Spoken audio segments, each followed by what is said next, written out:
The Trump indictment, there's a 49-page indictment was just released, and it has some really interesting things. It says that he kept boxes containing papers about, and this is a quote from the indictment, defense and weapon capabilities of both the United States and foreign countries.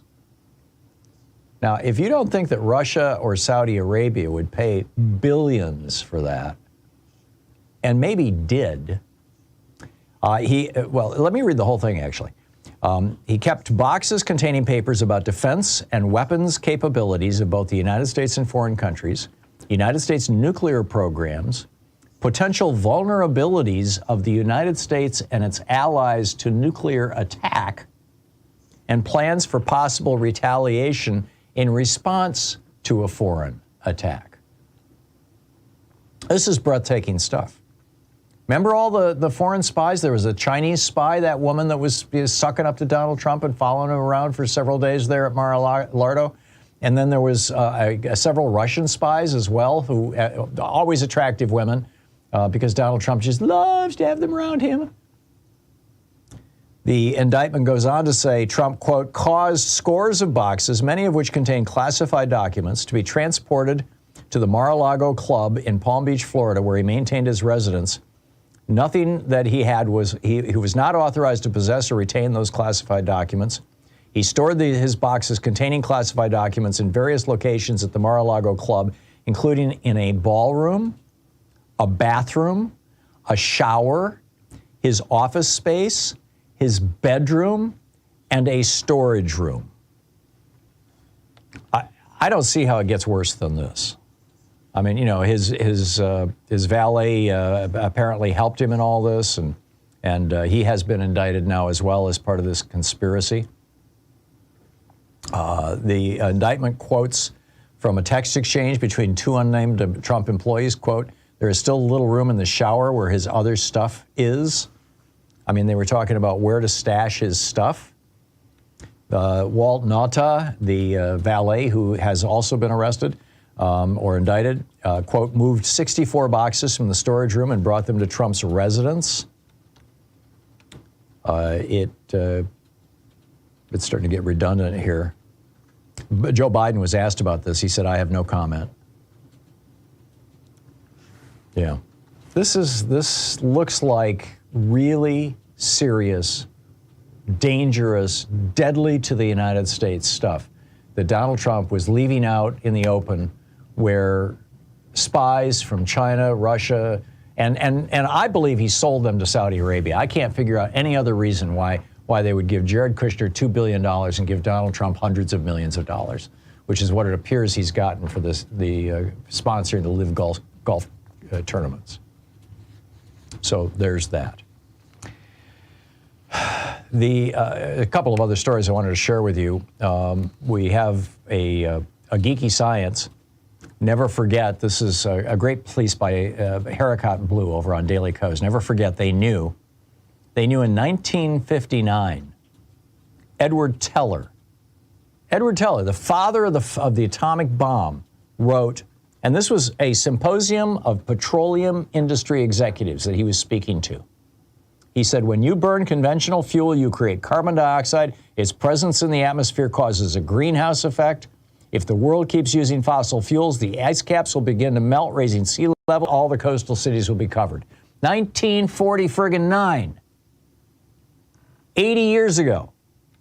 They knew in 1968 when a report commissioned by the American Petroleum Institute concluded, quote, significant temperature changes are almost certain to occur by the year 2000, and these could bring about climactic changes. There seems to be no doubt that the potential damage to our environment could be severe. Pollutants, which we generally ignore because they have little local effects, CO2 and submicron particles, may be the cause of serious worldwide environmental changes. And the article just goes on and on and on, quoting from study after study after study. You can find that over at dailykos.com. And then finally, this is from Aaron Reed's brilliant Substack newsletter. If you are a member of Substack, well, you don't even have to be, actually. Aaron, E-R-I-N, aaroninthemorning.com is the website for this.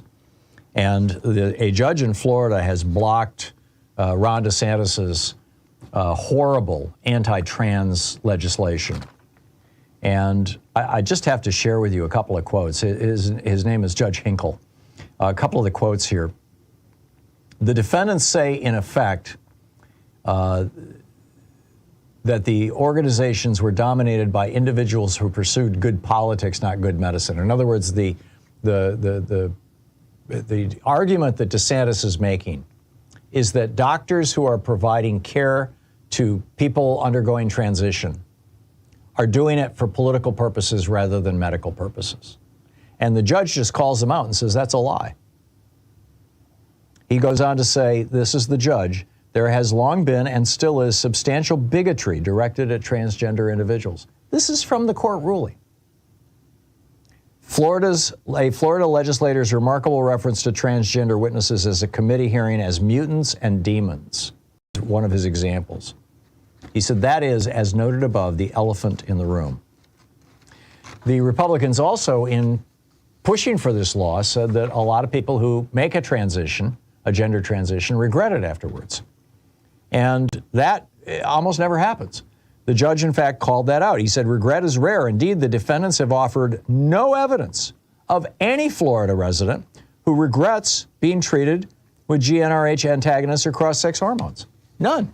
They couldn't find a single person in Florida who regretted going through a transition. He blew up their parental rights argument. He said parents should have if they want to support their child in going through a transition, they should be able to do so. In other words, the nanny state is Ron DeSantis. And I think most importantly, he said gender identity is real and is separate from sex. I just have to read this to you because it's just so brilliant. He said, with extraordinarily rare exceptions not at issue here, every person is born with external sex characteristics, male or female, and chromosomes that match. As the person goes through life, the person also has a gender identity, a deeply felt internal sense of being male or female. For more than 99% of people, the external sex characteristics match the person's gender identity. For less than 1%, the natal sex and gender identity are opposites. A male's gender identity is female, or vice versa. The elephant in the room should be noted at the outset. Gender identity is real. The record makes this clear. The medical defendants, speaking through their attorneys, have admitted it. Bam. I mean, this is solid stuff. So, it is Anything Goes Weekend. I will pick up your calls on the other side of the break here. Stay with us. Helping you win the water cooler wars. Thom Hartmann here with you. I'll be back on the other side of this break. In addition to bringing you the Thom Hartmann Program here on Free Speech TV and Video Media Online, we also have a whole set of ways you can interact with us and tools you can use to spread the word about the importance of democracy and the threats to it in our republic. First, there's your daily homework. Sue Nethercutt puts together a daily email newsletter that has a link to every story I discuss on the air, so you can find my sources and you can share them with your friends. It's free and you can sign up at thomhartmann.com. Second, I publish my daily take every day over at the hartmannreport.com website.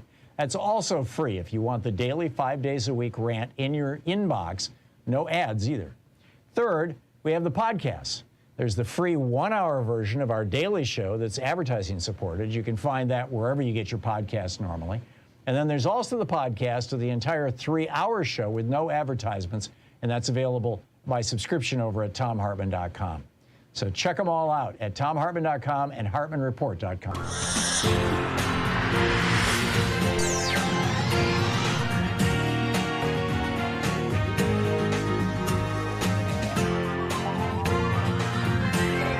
We take life back!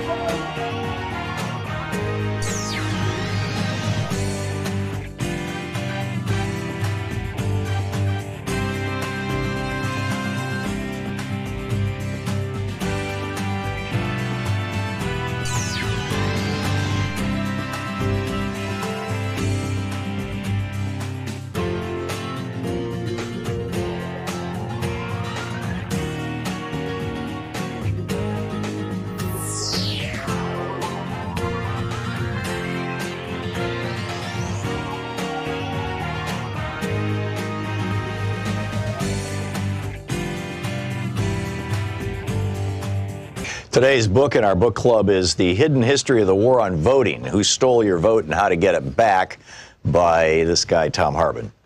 This is from chapter 1, or from the introduction, actually. In 2016, 6% of Americans who were eligible to vote nominated Donald Trump as the GOP's presidential candidate. It was 8% for Hillary Clinton on the Democratic side. Trump went on to be elected president by 26% of eligible voters. The modern American oligarchs have largely stayed in power using three simple elements: explicit and overt racism, massive disinformation campaigns, and voter suppression. No ideas, no push for better schools, hospitals, airports, roads, or bridges, or reform of our health, energy, or financial systems. No promise of more and better jobs. None of these staples of past presidential campaigns can be found in pretty much any Republican advertising today. Instead, the public Republican message is all about race, or the subset of race, religion. Muslim stands in for brown Arab in GOP speak, and immigration, aka brown people from south of our border, and socialism. Meanwhile, Republican secretaries of state across the nation are vigorously purging voters from the rolls. Over 17 million, more than 10% of America's active voters, in just the 2016-2018 period, according to NBC News. After the 5 Republican appointees on the U.S. Supreme Court gutted the Voting Rights Act in 2013, 14 GOP-controlled states moved within a year, some within days, to restrict access to the vote, particularly for communities of color, students, and retired people. In North Carolina, for example, 158 polling places were permanently closed in the 40 counties with the most African-American voters just before the 2016 election, leading to a 16% decline in African-American early voting in that state. An MIT study found that nationwide, Hispanic voters wait 150% longer in line than white voters, and black voters can expect to wait 200% longer in line to vote. In Indiana, then Governor Mike Pence's new rigorous voter ID law caused an 11.5% drop in African-American voting. Students are suing for their right to vote, and retired people who no longer drive but care passionately about their Social Security and Medicare are being turned away at the polls by the hundreds of thousands because their driver's licenses have expired. The obvious failure of 40-plus years of Reaganomics and GOP policies to maintain a functional middle class in America has been a problem for the modern GOP. In 1974, for example, the GOP had outright control of only 7 states. The message, elect us and we'll help the rich people, just didn't generally resonate with American voters. It's the reason why, outside of the fluke elections of 46 and 52, Democrats controlled the House of Representatives outright for 3 generations, from 1933 to 1996, and controlled the Senate for most of that time. Desperate to win the presidency for the GOP in 1968, Richard Nixon went so far as to commit treason by torpedoing a peace deal with President Lyndon Johnson that President Lyndon Johnson had worked out with the North and South Vietnamese. According to Abul Hassan Bani Sadr, then president of Iran, Ronald Reagan did the same thing by cutting a deal with Iran whereby they would hold on to the U.S. embassy hostages until after the 1980 presidential election, torpedoing Jimmy Carter's chances of re-election. But in 2000, the GOP changed tactics. After Reagan was almost busted for his part in Iran-Contra, he testified that he had forgotten about details of the program more than 80 times. His growing Alzheimer's spared him an indictment. They realized that getting busted for treason wasn't worth the risk. They needed a plan B. And it was deliciously simple. If most voters don't like what you're selling, then just don't let them vote. Paul Weyrich promoted this idea back in 1980 when he was campaigning for Reagan after co-founding the Heritage Foundation. And indeed, many Republican luminaries, such as William Rehnquist, who went from serving the GOP by standing in polling places and intimidating Hispanic and Native American voters in the 1960s, to becoming Chief Justice of the Supreme Court, rose up through the ranks by participating in Republican-run voter intimidation schemes. Voter suppression became the foundational go-to tactic for the GOP in 2000.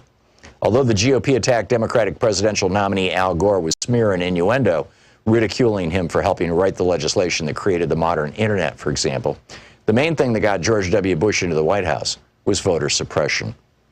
His brother, Florida Governor Jeb Bush, and Bush's Secretary of State, Katherine Harris, threw somewhere between 20,000 and 90,000 African-American voters off the rolls.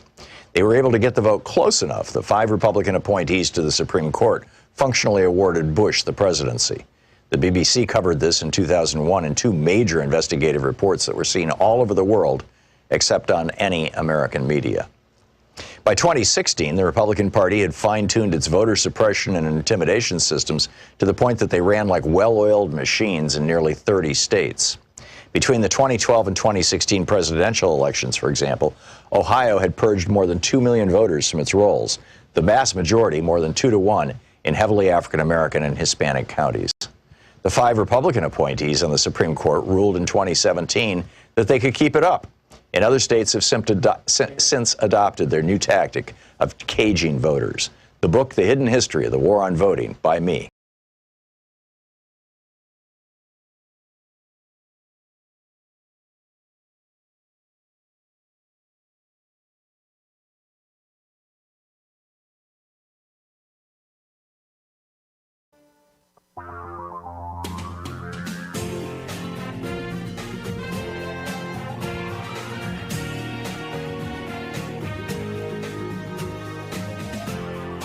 This is the Thom Hartmann Program.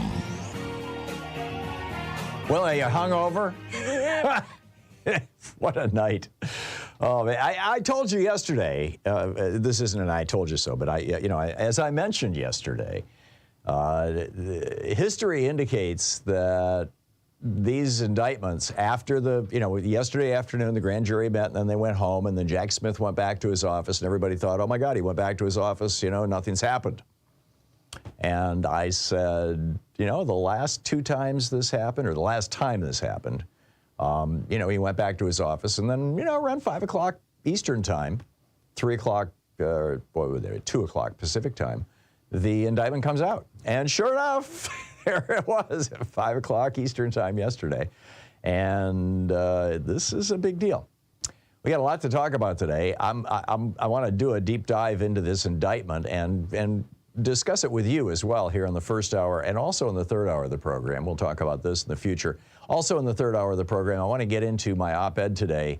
We'll wait 2 hours to do that, but it's titled The Biggest Issue for 2024, Can Humanity Survive Trump and the GOP? And in it, I lay out exactly what Trump and the MAGA Republicans who are running for president say that they will do to this country if one of them becomes president, including Trump. But as I said, we'll get into that in the third hour. The second hour of our program, the entire second hour of our program, will be Congressman Mark Pocan taking your calls for the hour.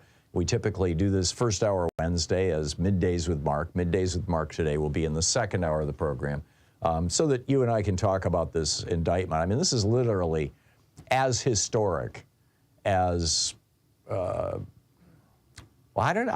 can't, it's right up there with like the Civil War. I mean, this was an attempt to overthrow the government of the United States by Donald Trump. And the last time that happened was 1861. So this is a big deal. So let's just, get right into it. I've got the indictment printed out. I've marked the whole thing up. I'm give you some overview stuff, give you some thoughts and opinions that maybe you're not hearing other places. First of all, I think what's particularly interesting is that this indictment, while it names 6 co-conspirators, it does not indict any of them. And apparently the reason for this is that Jack Smith wants to have one single, tight, fast trial that ideally can be finished before the election. And, just to take the politics, to strip the politics out of it. And the result of that is that these 6 co-conspirators are all probably sitting on pins and needles right now waiting for the next indictments to drop. Jack Smith, in the statement he made last night, made it very clear that, there was more of that coming. In fact, let me find his actual quote here. Basically what here it is right here. He said, the attack on our nation's capital on January 6, 2021 was an unprecedented assault on the seat of American democracy. It's described in the indictment as fueled by lies by the defendant targeted at obstructing a bedrock function of the U.S. government, the nation's process of collecting, counting, and certifying the results of a presidential election. He went on to say, Special Counsel Jack Smith, he went on to say the men and women of law enforcement who defended the U.S. Capitol on January 6th are heroes. They are patriots and they are the very best of us. They did not just defend a building with people sheltering in it. They put their lives on the line to defend who we are as a country and as a people. They defended the very institution and principles that define the United States. And they closed it out by saying, our investigation of other individuals continues. So, yeah, there's more coming. And those individuals include Rudy Giuliani, who is very clearly co-conspirator number one. Back in November 19th, 2020, this is what Rudy Giuliani had to say. He said, Democrats engaged in a vast conspiracy to inject hundreds of thousands of Biden votes by using voting machines built by Venezuelan dictator Hugo Chavez with the help of wealthy Jew George Soros that sent American votes overseas to servers in Germany where they could be altered according to orders from Antifa. It's pretty bizarre, but there you go. Co-conspirator number two is almost certainly John Eastman. John Eastman stood up on the stage with Donald Trump and, talked about how important it was that Mike Pence throw out the electors from the contested states and choose the phony electors. He's identified in the indictment as, quote, an attorney who devised and attempted to implement a strategy to leverage the vice president's ceremonial role overseeing the certification proceeding to obstruct the certification of the presidential election. John Eastman used to clerk for Clarence Thomas. He's good friends with the Thomas family, and he's very close to Ginny Thomas,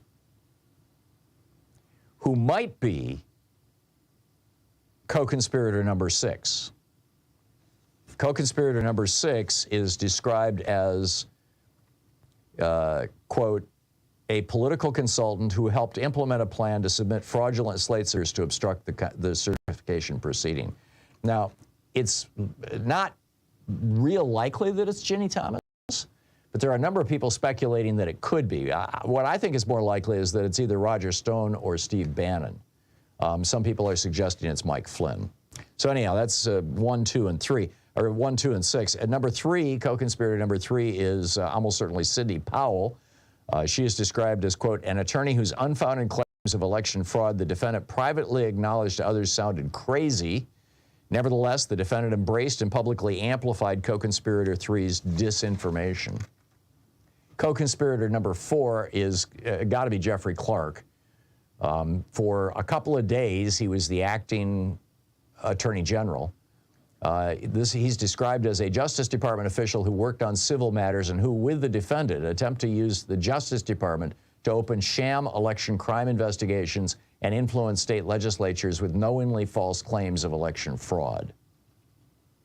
He's the guy, Jeffrey Clark is the guy that Patrick Philbin testified before the January 6th committee, that he said, Philbin told Clark, if you go ahead with this and keep Trump in the White House, there will be riots in every major city in America. And Clark's response was, well, Philbin, that's why there's an Insurrection Act. In other words, we'll just move the army out into the streets and take care of that. Like Pinochet did. Co-conspirator number 5 is almost certainly Kenneth Chesbrough. He's described as, quote, an attorney who assisted in devising and attempting to implement a plan to submit fraudulent slates of presidential electors to obstruct the certification proceeding. He's the guy who started the idea of fake electors and seems to have basically run that. So those are the people who are waiting for another shoe to drop. The indictment itself is huge. It has 4 main charges. This is the 3rd time Trump has been hit with a criminal charge, by the way, this year. The charges, the 4 counts are obstruction of an official proceeding, which, by the way, has, well, actually, let me go through these one at a time. Number 1, obstruction of an official proceeding. Number 2, conspiracy to obstruct an official proceeding. Number 3, conspiracy to defraud the United States government. And number 4, conspiracy to prevent others from carrying out their constitutional rights. So that first charge, which carries 20 years in prison, has already been brought against several hundred of the more than 1,000 people who've been arrested for rioting on January 6th. And more than 100 people have already been convicted at trial or pled guilty to that charge of obstruction of an official proceeding. So Jack Smith had to be looking at this saying, this is low-hanging fruit.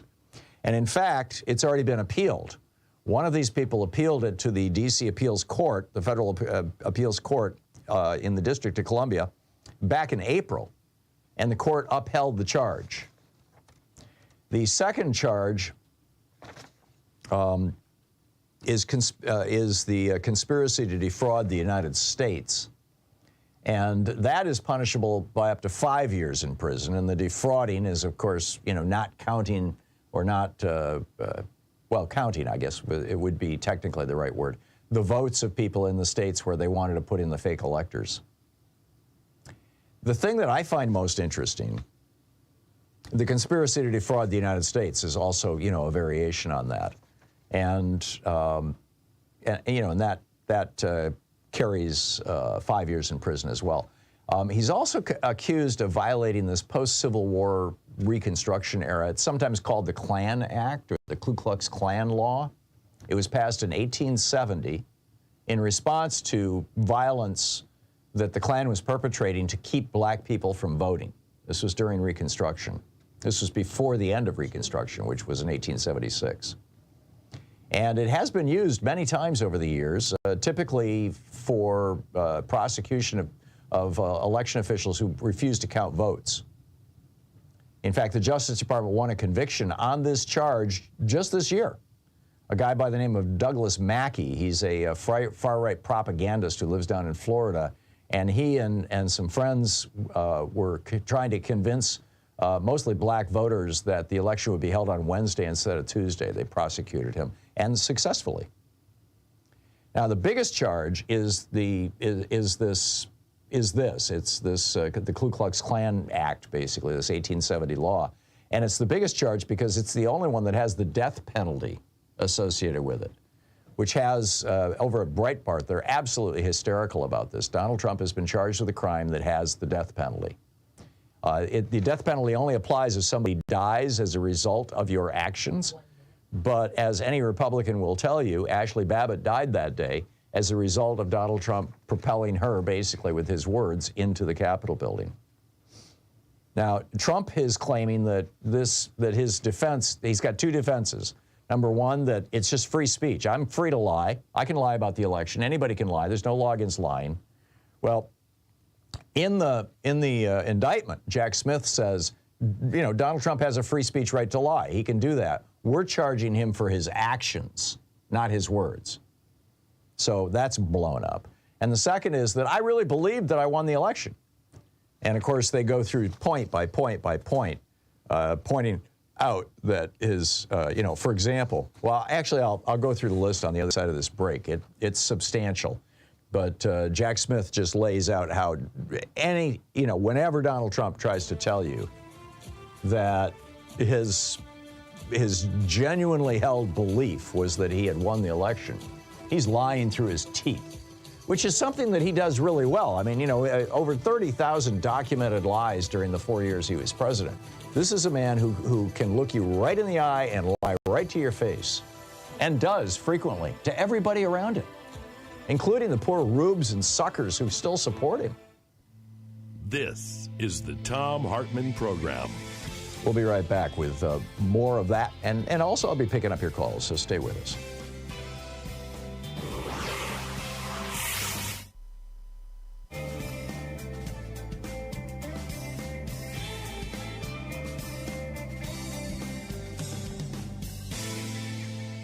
And welcome back. Dennis in Aptos, California. Hey, Dennis, what's on your mind today?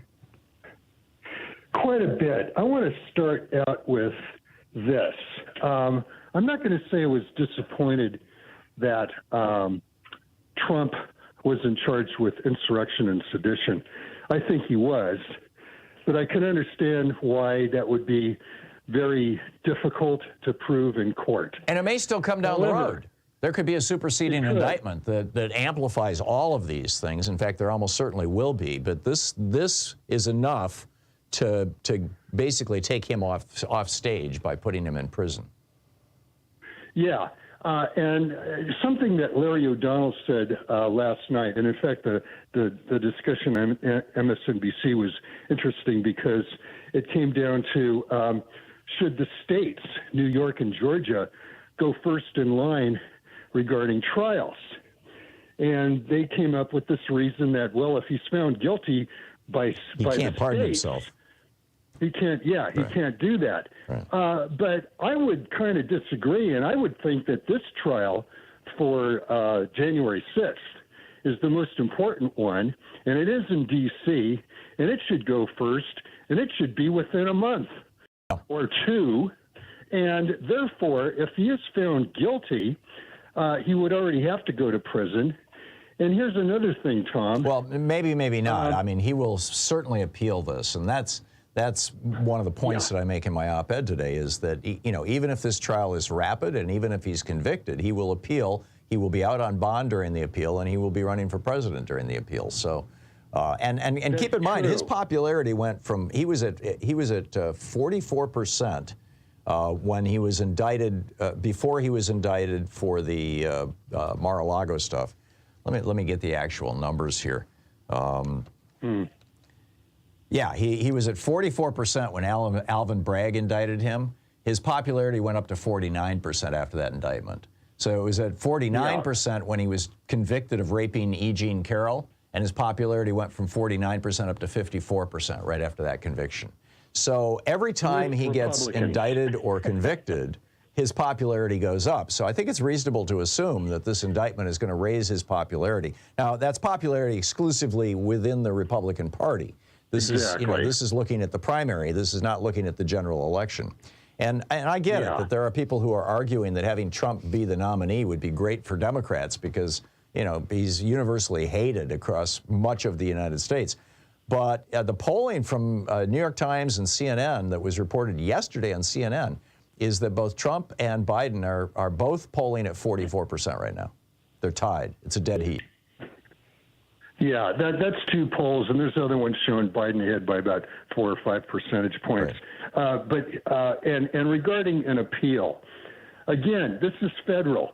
There's only one way that Trump can go, and that's up to the Supreme Court. No, this is in district court. It would go to an appeals court first, and then it would go from the appeals court to the Supreme Court, and that whole process could take 2 years. Well, you know, again, it kind of depends on judges, I think, you would hope that a judge would hurry it up and just say no, you know, right away. I mean, the appeals regarding the votes, that went really quickly. Right, and the appeal will go through the D.C. Circuit, so I think that'll happen quickly. The question is what happens when it hits the Supreme Court. I think they say a no to Trump, just as they did with the election fraud or the voting fraud. I think you're right, but I'm not going to count on it. You know? Dennis, thanks for the call. We'll be back. It's 22 minutes past the hour.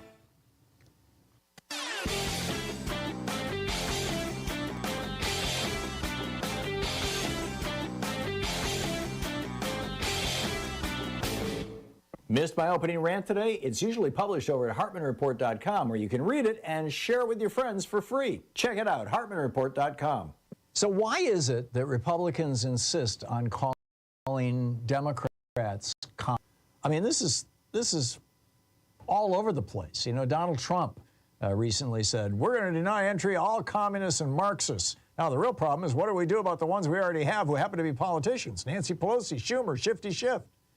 Ted Cruz told Fox News, Joe Biden has handed the agenda over to the socialists. And not just the socialists, this is now the communists. Today's Democratic Party believes in violence. They believe in mob rule, just like the communists and Marxists. And he goes on. Ron DeSantis, same thing. You see at a college campus, students flying the hammer and sickle from the old Soviet Union flag. There are no communists left in America of any consequence. There's certainly not a single elected communist, but we do have a really serious fascism problem in America. I wrote about this over at HartmannReport.com. It's titled, Why American Fascists Label All Who Oppose Them as Communists. Check it out.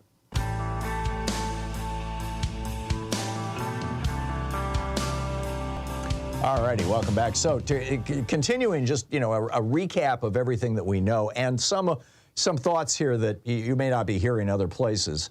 First of all, just going through this, Jack Smith This is the body of the indictment, basically. This is from pages 6 through 8. Number one, the defendant's knowledge of the falsity of his election fraud claims. This is, like I said, Donald Trump is saying that he has two defenses. One is that he has a free speech right to say whatever he wants. And the indictment explicitly says, yeah, he has a free speech right to say whatever he wants. We're not going after him for what he says. And I was looking for well, I'll get back to it. The second defense that Donald Trump is offering is, I really believed I was elected president. Well, here are the list of people who told him he wasn't elected president, who told him that he had lost the election, told him unambiguously.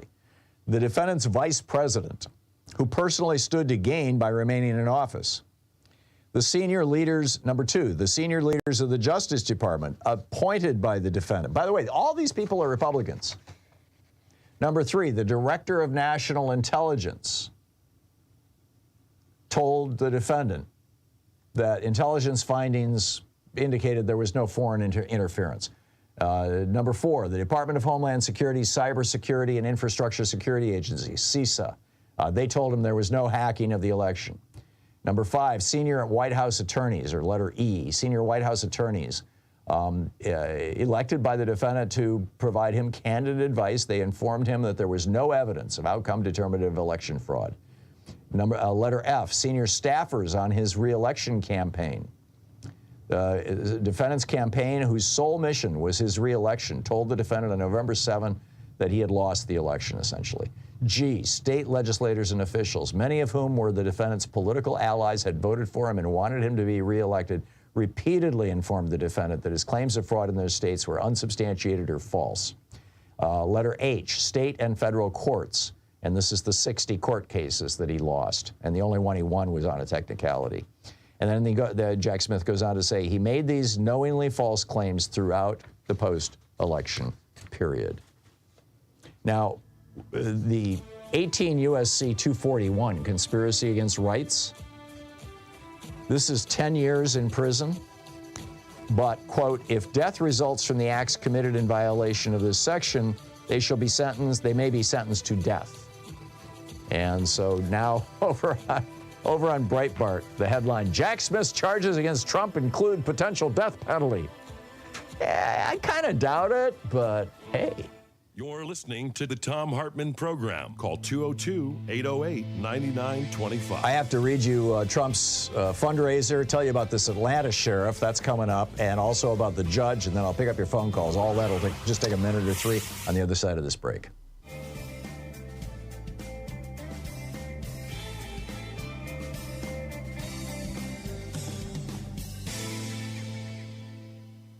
Today in the Thom Hartmann Book Club is Fred Kaplan's new book, The Bomb, Presidents, Generals, and the Secret History of Nuclear War. This is from the introduction. For 30 years after the Cold War ended, almost no one thought, much less worried, about nuclear war. Now almost everyone is fearful. But the fear takes the form of a vaguely paralyzed anxiety. Because of the long reprieve from the bomb's shadow, few people know how to grasp its dimensions. They've forgotten, if they ever knew. The holiday from history began on August 8, 2017, when President Donald Trump, barely 6 months in office, told reporters at his golf resort in Bedminster, New Jersey, that if the North Koreans kept threatening the United States with harsh rhetoric and missile tests, quote, they will be met with fire and fury like the world has never seen, end quote. Even those who didn't remember President Harry Truman's similar description 72 years earlier of the atomic bomb that destroyed Hiroshima, Truman said, a rain of ruin from the air, the like of which has never been seen on this earth. It was clear that in language more bellicose than any president since the end of World War II, Trump was talking about launching nuclear weapons at North Korea. Not if its leader, Kim Jong-un, first attacked the United States, but merely if he developed the ability to do so. Then, 6 months later, Trump signed and released his administration's Nuclear Posture Review, a 74-page document that called for building new types of nuclear weapons and integrating them with the military's conventional war plans. In short, for treating nuclear weapons as normal. The red lights flashed. The alarm bells rang furiously. Yet here is what few recognized. None of these notions were new. The president himself seemed a departure from the norm. His character, erratic, eruptive, thin-skinned, willfully uninformed, a combustive mix for a world leader with his finger on the button. But the button and everything around it were the same. In those decades when most of us chose to forget the bomb, as global tensions calmed and fallout shelters crumbled and we turned our gaze to other problems and pleasures, the nuclear war machine continued to rumble forth in the beyond top secret chambers of the Pentagon, the Strategic Command Headquarters in Omaha, weapons labs in various parts of the country, and the think tanks whose denizens never stopped thinking about the unthinkable. They all kept at their singular task, wrestling with the dilemmas posed by the bomb's existence. How to deter nuclear war? How to fight a nuclear war if it cannot be deterred? How to win it if such a thing is even possible? This is the nature of the nuclear era, and the era never drifted into suspension, even if our attention did. Trump snapped us out of our slumber, reminded those of us who were old enough to know, and informed those who weren't that the bomb is still here. In public over the years, officers and officials have described America's nuclear policy as a second strike deterrence. If an enemy strikes us with nuclear weapons, we will retaliate in kind. This retaliatory power is what deters the enemy from attacking us. In reality, though, American policy has always been to strike first preemptively, or in response to a conventional invasion of Allied territory, or to a biological or large-scale cyber attack. In any case, not just as an answer to nuclear attack. All of these options envision firing nuclear weapons at military targets for military ends. They envision the bomb as a weapon of war writ large. This vision has been enshrined in the American military's doctrines, drills, and exercises from the onset of the nuclear era through all its phases. Most presidents have been skeptical of this vision, morally, strategically, practically, but none of them have rejected it. Some have threatened to launch nuclear weapons first as a way of settling a crisis. The few who considered adopting a no first use policy, in the end decided against it.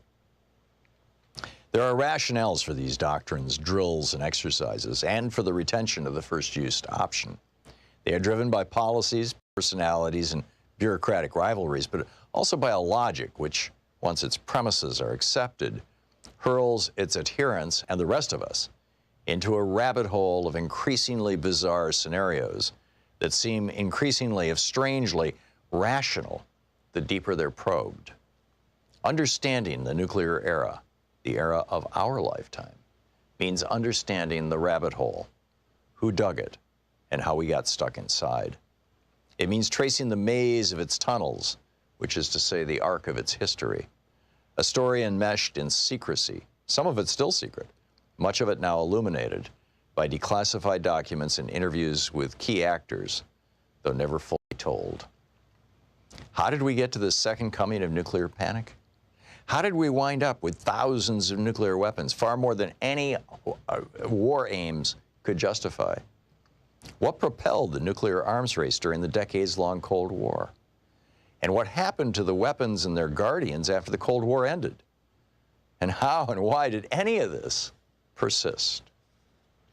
Chapter 1, Killing a Nation. The book Fred Kaplan's The Bomb.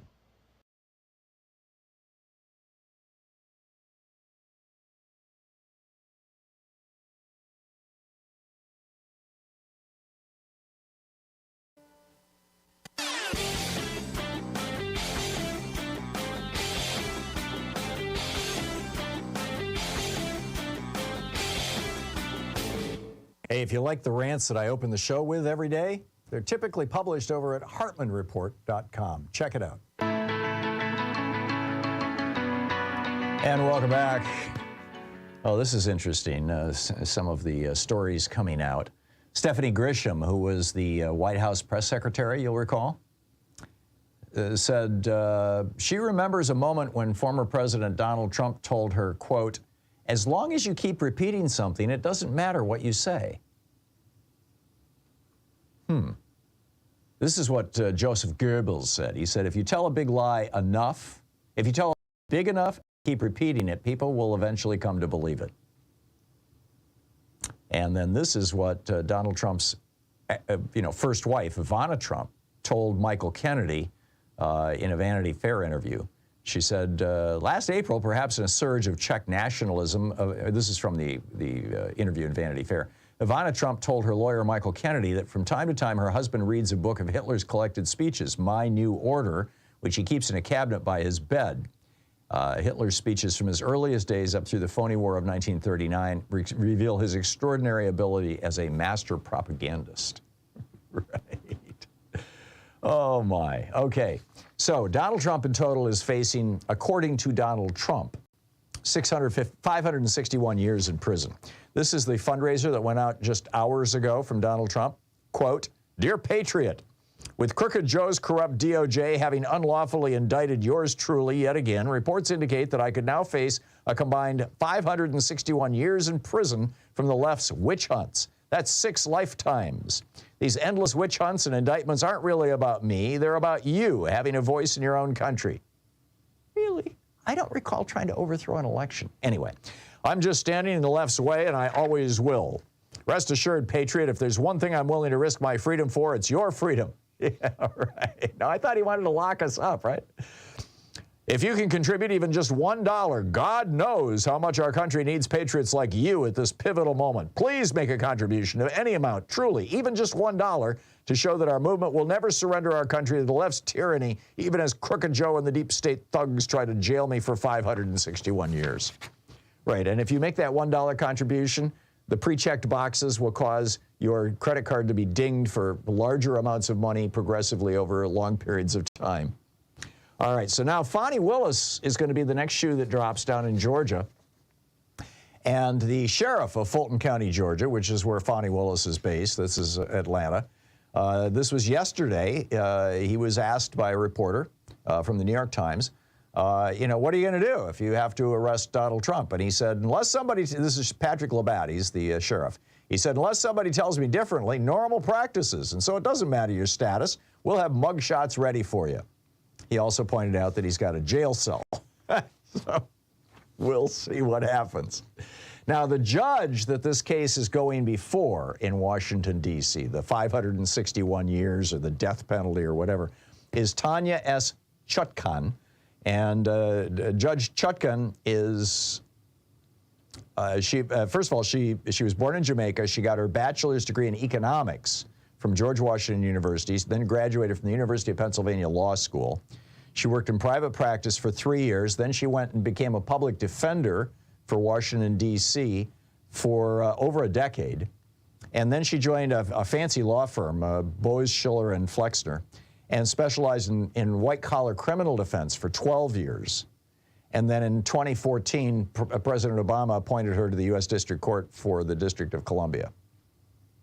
She is one of the judges that has set the toughest sentences for the January 6th rioters. She said in one of the hearings, and I quote, there have to be consequences for participating in an attempted violent overthrow of the government, consequences beyond sitting at home. She also denied in 2021, Trump asked for an emergency order that the National Archive not be allowed to enforce their request that he turn records back over to them, and she turned that down. So she has a little bit of history here with Donald Trump. And meanwhile, last night on CBS, one of Trump's lawyers said that, wouldn't it be a great idea if we actually moved this case out of D.C. and into West Virginia? And the reason he said was, West Virginia is much more diverse than D.C. Well, yeah, West Virginia, 70% went for Trump. By diversity, he's talking political, not racial. I get the irony of this, but nonetheless. It went 70% for Trump. D.C. is only 56% Democrats. It's 44% Republicans and independents. So, that seems pretty diverse. And then the last point I would make is that one thing that is absolutely obvious from this indictment is that Mark Meadows has flipped. I told you this last week when Mark Meadows refused to talk to reporters and said, I'm not talking about January 6th.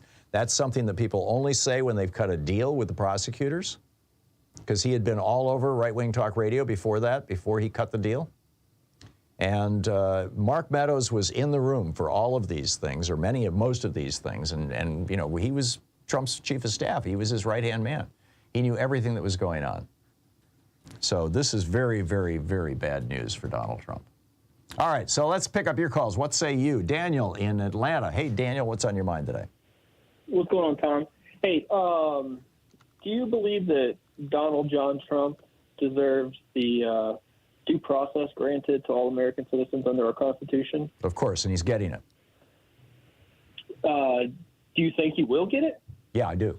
Do you feel like the media talks more about Donald Trump than he talks about himself? Where are you going with this, Daniel? What's the point you're trying to make? The point I'm trying to make is you're talking about saving humanity from Donald Trump. No, I'm talking about saving humanity from climate change. And if we get another Republican president, they've all basically said that they're not going to do anything about climate change. In fact, Ramaswamy came out yesterday and said essentially that it's a hoax. Well, you said at the beginning of the program, I don't know if you were saying it in jest, you said saving the world or saving humanity from the Trump regime or something and to that MAGA nature. Republicans, yeah, and I stand by that. Yeah, These guys want to, if climate change gets as much worse as it looks like it's going to get, probably in just a few decades, maybe even less, it's going to put such a strain on civilization. I mean, if the AMOC, if that great conveyor belt current shuts down that brings heat to the North Atlantic, Europe is going to be in famine in a matter of 2 or 3 years.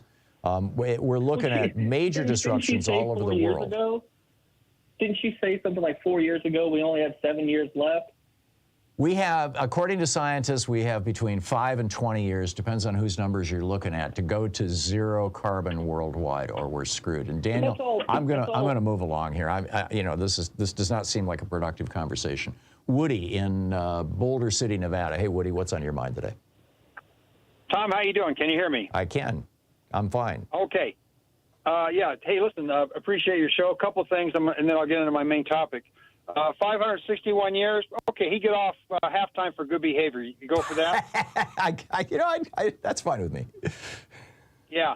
Also, and I'm going to get into the topic here, but I saw a funny thing on MASH. It's Charles Emerson Westchester making a statement that his family was having trouble with immigrants ever since they came to America, and I always thought that was pretty rich. Yeah, exactly. Okay, so I want to bring up, this should be taught every day in every school. It's Abraham Lincoln's Lyceum Address in 1838. I'm sure you're familiar with that, right? I am. What part of it? Okay, and I just like to read the part that it says, "Shall we expect some transatlantic military giant to step the ocean and crush us at a blow? Never. All the armies of Europe, Asia, and Africa, combined with all the treasure of the earth, our own excepted, in their military chests with a Bonaparte for a commander, could not by force take a drink from the Ohio or make a track on the Blue Ridge in a trial of 1,000 years." Well, keep in mind, this was written before the airplane was invented. Yeah. It says, at what point, then, is the approach of danger to be expected? I answer, if it ever reaches us, it must spring up amongst us. It cannot come from abroad. If destruction be our loss, we must ourselves be the author and finisher. There you go. As a nation of free men, we must live through all time and die by suicide. If that is not relevant to right now, I don't know what is. Yeah, excellent point. I'm sorry. I thought you were going someplace else with it. Apologies for the interruption. But Daniel, that's excellent. I completely agree. This was an attempt to end democracy in the United States. Make no mistake about it.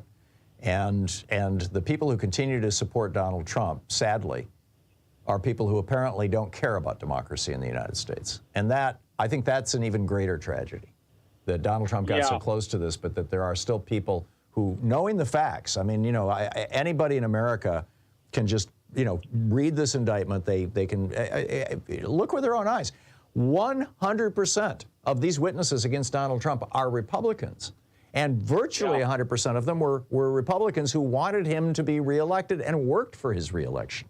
It's not like we're talking about some vast conspiracy to screw America or Republicans or Donald Trump by Democrats. There's not a single Democrat mentioned in this indictment. There's not a single Democrat among the witnesses. There wasn't a single Democrat among the witnesses before the January 6th committee. They were very careful to limit everything to Republicans so that nobody could ever say that this was partisan. This was an attempt by people within the Republican Party and led by Donald Trump to overthrow democracy in the United States. It's just that simple. Woody, thank you for the call. That was a great quote. Thank you so very much for that. David in St. Paul, Minnesota. Hey, David, thanks for listening to KTNF. What's up? Hey, Tom, thanks for taking my call. I just want to contrast, Donald Trump's reaction to the contradiction in what happened with Black Lives Matter's protests and what happened with the insurrection. They got a call at 1:49, I believe, about, the Capitol Police being run over and need reinforcement. They didn't get that reinforcement until 5:08. And I'm sure you know this, Tom. Christopher Miller, they put those restrictions in that they couldn't have certain artillery or they couldn't attack. Yeah. They couldn't go after them. He blocked the National Guard from helping out. I think I would love to see Trump go down, just like Trump is the symptom of the Republican Party right now. If we don't get people such as Christopher Miller and Michael Flynn's brother, who are also responsible for not, standing up for the protest to the insurrectionists as far as like squashing it, right. We're still going to have that problem. So I want to see secondary indictments, and I don't know what I want to see. The chips starting to fall, the dominoes start to fall after Donald Trump goes. Well, down. that was the last sentence of Jack Smith's statement yesterday. Was we continue pursuing other individuals. And I sure hope they're going to go after these guys, the Christopher Millers and these other guys too later. I agree. I'd like to know. I would like to know not just Chris Miller. I'd like to know what Chris Wray's role was in all this. The director of the FBI. Him as well. And, And go ahead. And what they said is they were afraid of the optics. Of having the military because of the previous protest. Yeah, which was the thinnest of possible excuses. David, thank you. Thank you very much for the call. We'll continue with your calls in just a moment. It's 46 minutes past the hour, soon to be 47. It's the place where smart people get their news, the Thom Hartmann Program. Back with your calls in just a moment. You're listening to Thom Hartmann. Visit thomhartmann.com for audio and video archive. And just a reminder that at the top of the hour, Congressman Mark Pocan will be with us for the full hour, taking your calls in Middays with Mark. That'll be with us in about 15 minutes. Stay tuned.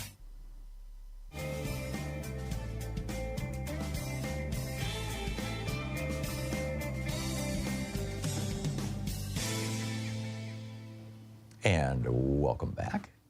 And let's see here. Bill in Chicago. Hey, Bill, thanks for watching us on Free Speech TV. What's on your mind today? That is Bull Moose Bill. I don't know if you remember me or not, from Chicago. Oh, yeah. But so what's up? Okay. Two questions. I got one. Do you believe Bill Barr will be a witness? He certainly could be called. I mean, he's on the record saying that he, as the Attorney General, supervised an investigation into whether there was fraud in any of the states that might have changed the election, concluded that there wasn't, and told Trump that. So it's entirely possible. Who knows? Okay. All right. Question two, though, is I was a juror many times. Okay. Mm-hmm. How are they going to protect these jurors? They've got that down in D.C. I mean, they prosecute mobsters and they prosecute all kinds of folks. The federal court system is pretty good at it. And the penalties for going after a federal juror are huge. So, I mean, certainly they'll maintain their anonymity. They may, and if they do, the big question in my mind is, will they allow cameras in the courtroom? I think they must. Right. This is the trial of the century. This is way bigger than the O.J. trial or than the trial of that guy who killed his wife and son in South Carolina. Right. This is a BFD. And but do you think if they have the cameras in the courtroom, they will block out they will not allow the jury to be filmed. I guarantee you that. Do you think they'll put the jury like on a Zoom thing behind a screen or something with a?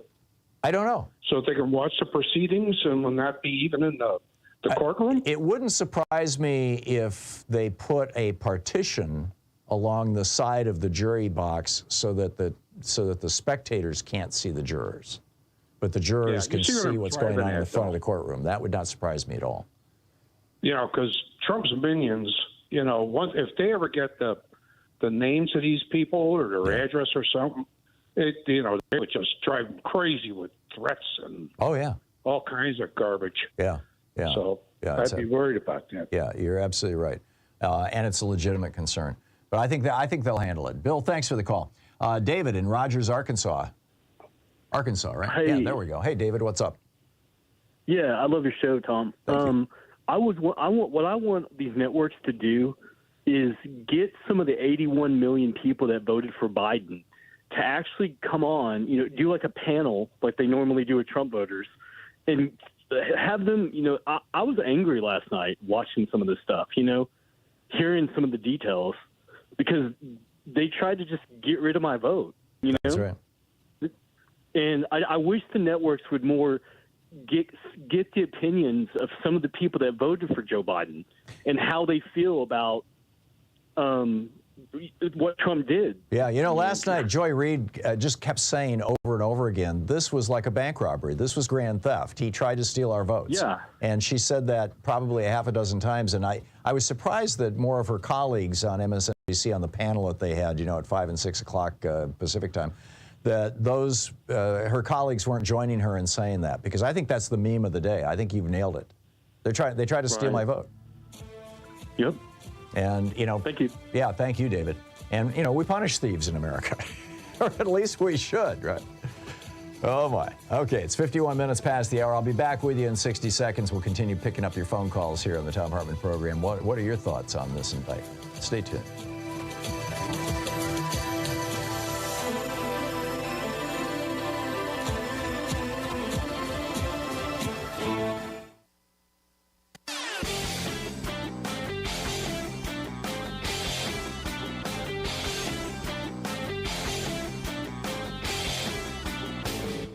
Hey, thanks so much for sharing our program and for reaching out to our stations and sponsors and letting them know that you're listening. It really means a lot to us. So back in 1933, when Franklin Roosevelt became president, we were in the depths of the Great Depression. He raised the top income tax rate on billionaires from 25% to 90%. The ultra-rich were screaming, and here's what he had to say. A number of my friends who belong in the very high upper bracket have suggested to me on several occasions of late that if I am re-elected president, they will have to move to some other nation because of high taxes here. Now, I will miss them very much. He just took it right to them, right? Now, what came out of that was the world's largest and fastest growing and first major middle class. We can do this again. We just have to raise taxes on rich people. It's pretty straightforward. There's a whole article about it over at HartmannReport.com. Check it out.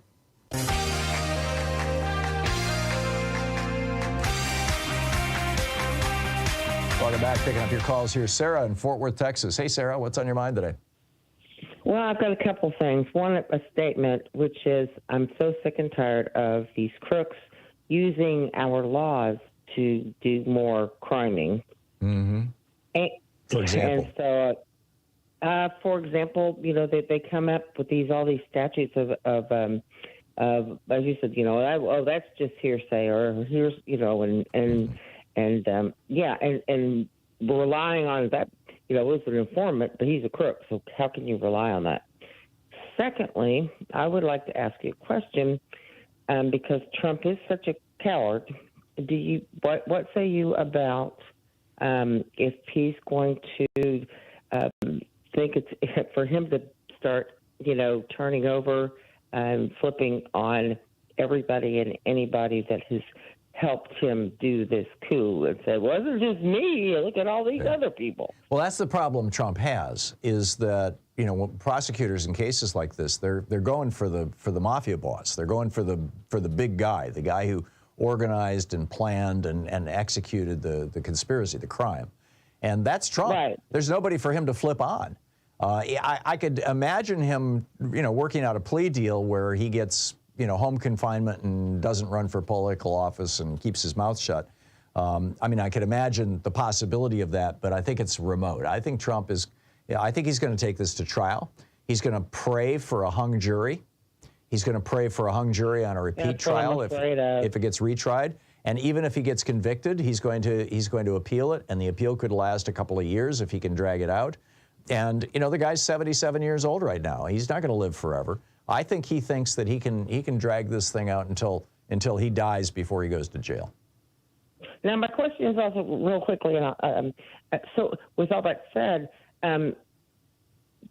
would he still be electable? Yeah, unless he's convicted of sedition, which is not one of the charges here. There may be a separate indictment for that, but unless he's convicted of sedition, which explicitly prevents a person from running for public office, then, yeah, somebody could bring an action under Article 3 of the 14th Amendment or Section 3 of the 14th Amendment, but, at this moment, I'm fully expecting him to be the Republican nominee. Things can change. It's a year and a half out. A lot can change. And this indictment is probably going to hurt him badly, but who knows? His popularity went from 44%, on the day that Alvin Bragg indicted him, and then it jumped up to 49%. And then when he got convicted of raping E. Jean Carroll, it went up to 54%. Disgusting. Yeah, so literally every time he gets indicted or convicted, his popularity goes up among Republicans. So, I'm not holding my breath. Yeah, thanks a lot. The last thing I'll say is do you think that now is when we need to change our laws and to prevent this from happening? We already have the laws to prevent this from happening. What we need to do is enforce them. And this is the kind of subsidiary crime here.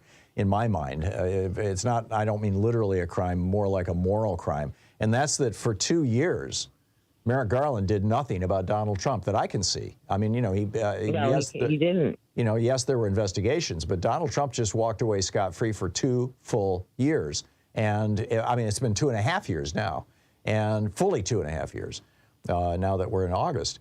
And it's just now the indictment's coming down, and Jack Smith's been working on this for less than 6 months. So, had the January 6th committee not laid this out for the world, Trump may well have gotten away with the whole thing.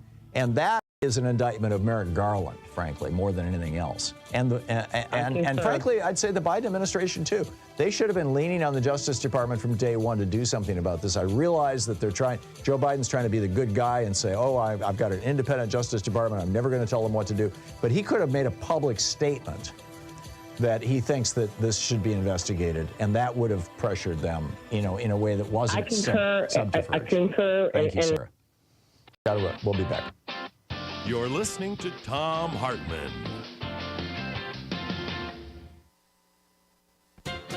As a writer,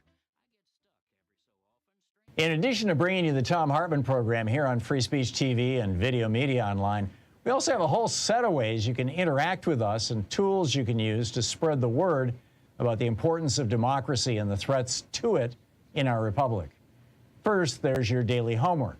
Sue Nethercutt puts together a daily email newsletter that has a link to every story I discuss on the air, so you can find my sources and you can share them with your friends. It's free, and you can sign up at ThomHartmann.com. Second, I publish my daily take every day over at the HartmannReport.com website. That's also free if you want the daily 5 days a week rant in your inbox. No ads either. Third, we have the podcasts. There's the free 1-hour version of our daily show that's advertising supported. You can find that wherever you get your podcasts normally. And then there's also the podcast of the entire 3-hour show with no advertisements, and that's available by subscription over at ThomHartmann.com. So check them all out at ThomHartmann.com and HartmannReport.com.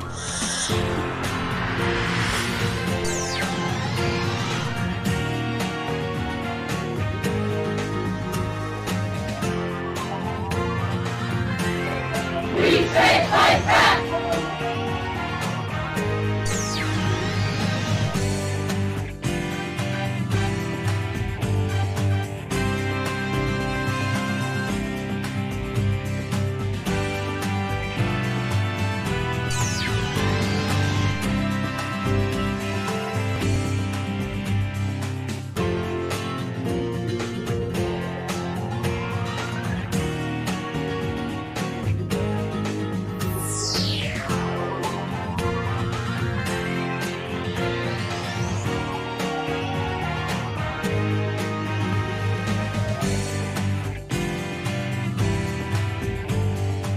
Today in the Thom Hartmann Book Club is Fred Kaplan's new book, The Bomb: Presidents, Generals, and the Secret History of Nuclear War.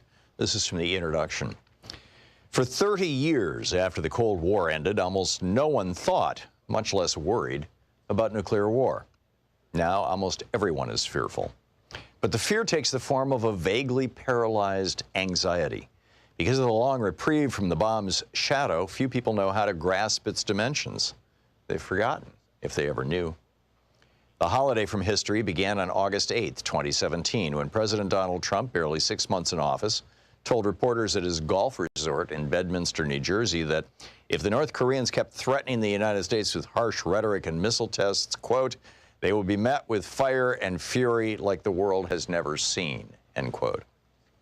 Even those who didn't remember President Harry Truman's similar description 72 years earlier of the atomic bomb that destroyed Hiroshima, Truman said, a rain of ruin from the air, the like of which has never been seen on this earth. It was clear that in language more bellicose than any president since the end of World War II, Trump was talking about launching nuclear weapons at North Korea. Not if its leader, Kim Jong-un, first attacked the United States, but merely if he developed the ability to do so.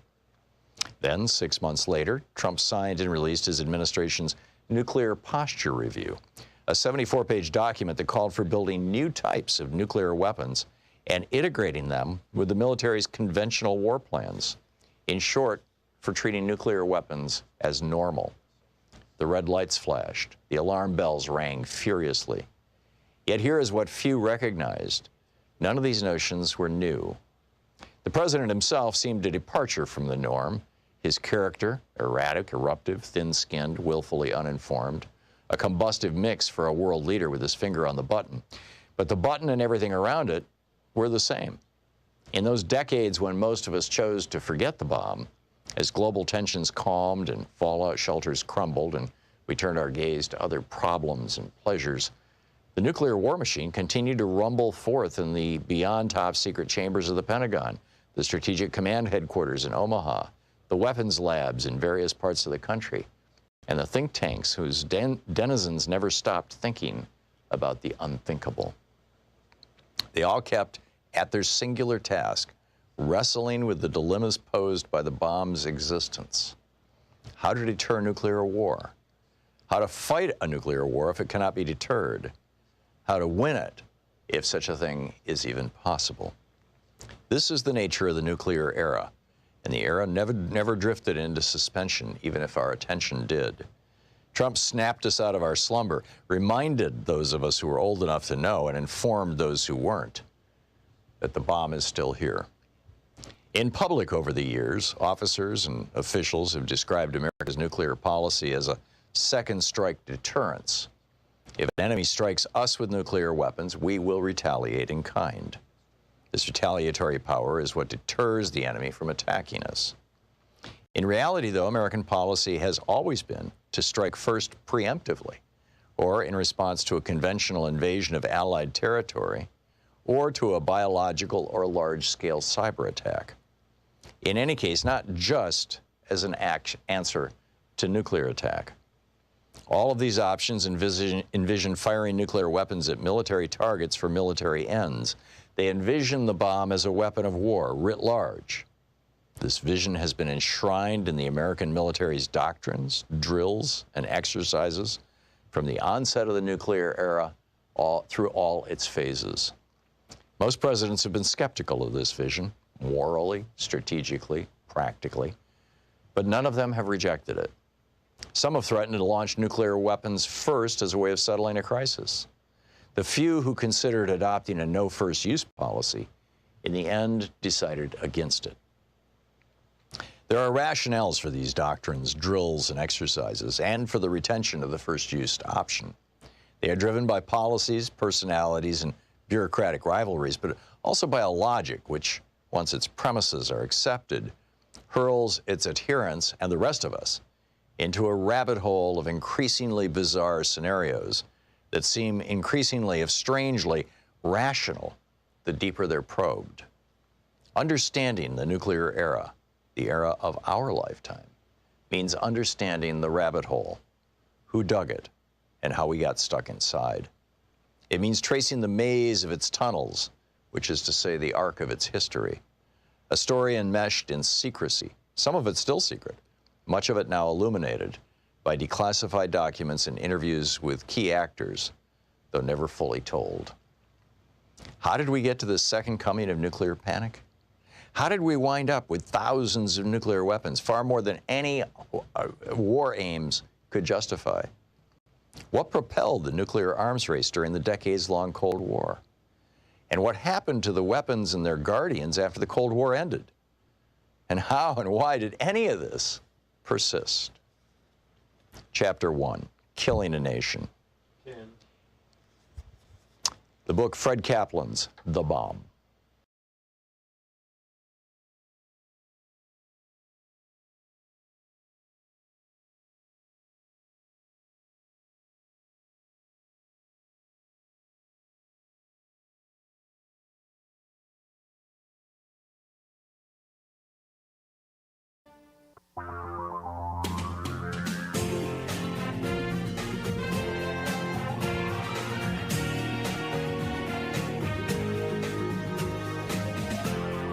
This is the Thom Hartmann Program.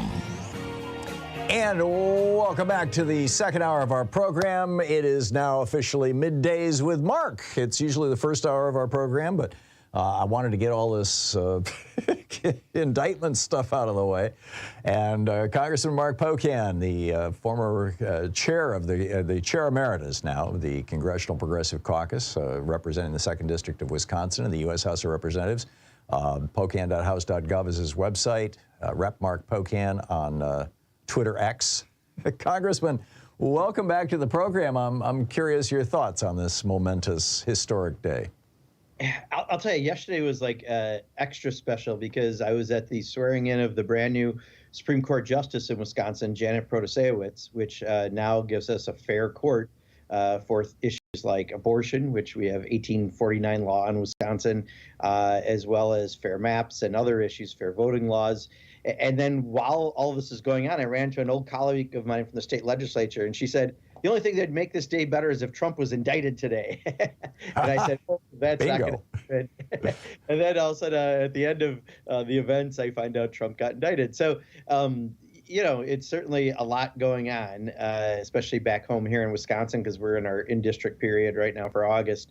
But, you know, part of it was about Wisconsin and the fake electors, right? And in fact, the reason I knew what happened immediately after the swearing in, I was sitting 2 people down from their attorney general in Wisconsin, and also all the press went to him.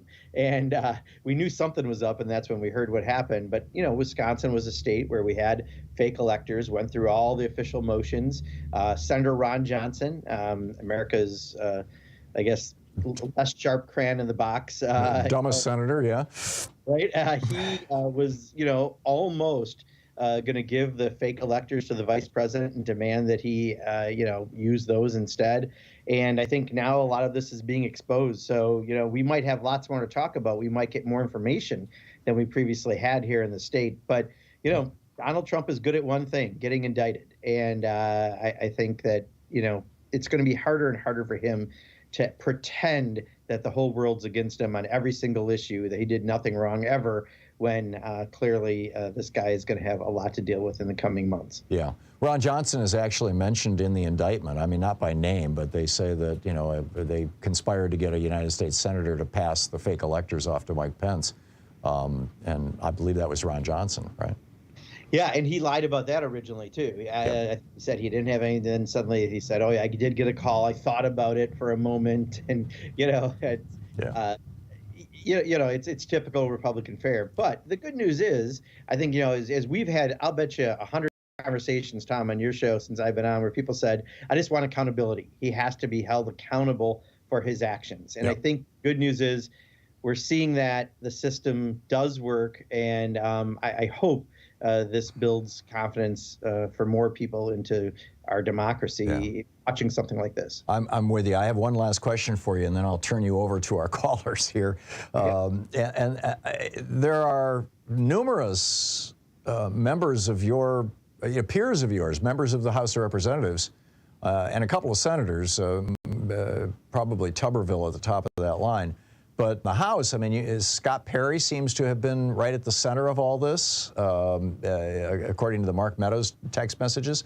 Marjorie Taylor Greene participated in a meeting apparently the day before January 6th that was essentially planning for it. She and Perry, I believe, have both asked for pardons, had both asked Trump for pardons, which, if nothing else, is pretty clear consciousness of guilt of criminal activity. Have you seen any indication that any of your peers, and then there was, you know, the Loudermilk and the tours of the Capitol building and the infrastructure under the Capitol building, you know, in the days before January 6th. Have you seen any indication that any of your peers are under serious investigation and at risk of prosecution? No, you know, they wouldn't probably show that overtly, and Kevin McCarthy clearly won't care because he needs every single vote for apparently just to be speaker, because we're not really doing anything of substance in the House, especially around appropriations right now, like we should be. Right. Which is why they just downgraded our credit rating. Exactly, because of the mess around the debt ceiling. And, you know, you got to remember, not only was there a side deal, and you and I talked about it right after it happened, why I didn't support it, because a lot of it was in a side deal. Within 2 weeks, the Republicans completely threw away the side deal and broke the agreement. So as we might expect, they're not trustworthy. The interesting thing, and this could be a conversation for another day, but, you know, our fiscal year on September 30th, there is a scenario where their incompetence could actually turn out to be pretty good, because we would go back to 23 fiscal year levels of spending with a 1% cut across the board. That would give us $25 billion more for non-defense discretionary spending, so education, housing, healthcare, and $38 billion less for defense, if they can't figure this out by January 1st. So there could be. Yeah. But doesn't an appropriation have to pass through the House? The agreement was that they didn't have all 12 appropriation bills done by January 1st, that goes into effect. 23 levels of spending with a 1%. Oh, interesting. So it's already in law. It's not. It's part of what we did with the agreement, and I think it's in the written part of the agreement too. So the only question is, what happens between September 30th, the end of our fiscal year, and January 1st? Right. I'm fully preparing for a government shutdown. Republicans are already talking about it. There are Republicans who want to have that. We should anticipate there'll be one. But there is a real legitimate question. What happens during that 3-month period? Because if we go to that point, because they can't get bills done, and I've been sitting through appropriations, and it's been an awful process because they don't know what they're doing in the House in dealing with this, that actually would, you know, do what I think Barbara Lee asked for, finally trim down the Pentagon a little, and it would plus up funding for things that actually help people around the country. So failure in this case is good. Amazing stuff. All right, well, let's pick up some phone calls for you here. We're talking with Congressman Mark Pocan, Chair Emeritus of the Congressional Progressive Caucus, and Congressman from Wisconsin. Rick in St. Cloud, Minnesota. You are on the air with Representative Pocan. Yeah. Can you hear me? Yes. Yeah, I was just want to, you know, mention with his defense fund. I got some precious dollars that I'm sure many Americans might have, and I wanted to dig deep and dig them Obama bucks out and send them. Okay, Rick, thank you. Comment, or shall I move to the next call? You know what? I think Donald Trump has sold and sells plenty of things to help his situation. From remember those little stupid electronic pieces of artwork of him? Oh, yeah. And all the rest. So, you know, people who want to part with money in non-useful ways have always a number of options with Donald Trump. There you go. Greg in Farley, what state are you? Oh, Farley, Colorado. You're on the air with Congressman Pocan. Greg? Yes. You are on the air. I was wondering if you think co-conspirator number 6 is Ginny Thomas. I do not know. I was talking to a friend of mine who's a very accomplished lawyer here in Madison, done many trial lawyers cases successfully, and we don't know who that person is. One thing, though, that was said was the fact that Mark Meadows isn't on that list tells us that maybe Mark Meadows is a pretty significant witness in all of this. Yeah. I don't know. Gotta be. It does seem like that given what's happening, but I don't know who number 6 is. Yeah, it's got to be. I mean, Mark Meadows, he was a party to all this. I think it's fairly clear that he flipped, and he was probably the big fish that they were working their way up to, in my opinion. I agree. Yeah. Congressman Mark Pocan is with us for the hour. It's Middays with Mark, Hour 2 edition this Wednesday with Congressman Mark Pocan, Chair Emeritus of the Congressional Progressive Caucus. We'll be right back with more of your calls for Congressman Pocan in just a moment. This is the Thom. Congressman Pocan's website is pocan.house.gov. You can tweet him at Rep. Mark Pocan or X him or whatever they call it now.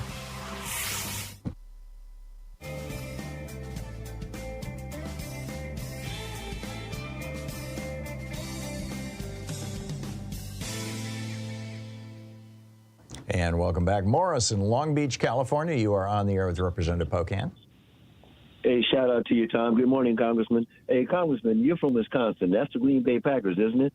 Oh, God, yeah. Okay, so when I say Green Bay sweep to you, you think of Paul Hornung and Jim Taylor and Coach Vince Lombardi. But I want to talk to you about another Green Bay sweep, and one involving a guy named Peter Navarro. And I got this from watching MSNBC, Ari Milburn. I think that's his name. And Mr. Navarro was talking about the Green Bay sweep, which basically, in my opinion, was a failed coup attempt. But my question to you, sir, these indictments that we're hearing about Mr. Trump, do you believe that the Freedom Caucus is going to some indictments?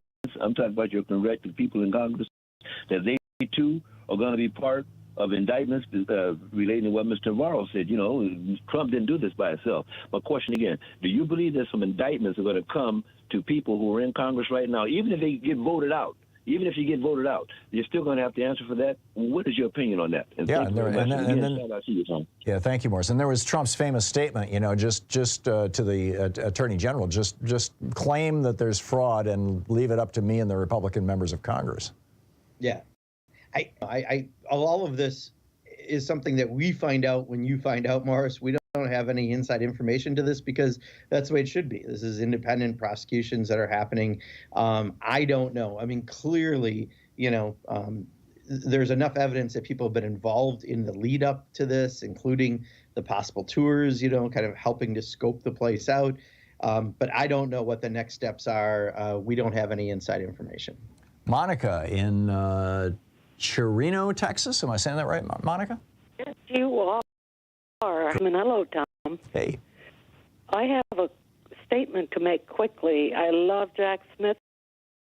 The news conference he gave yesterday, straight to the point, and then he praised the cops, which I think is media should praise them more and more because they took the brunt of this. But my gut feeling is if Trump were to be convicted of a crime, whether it's in D.C.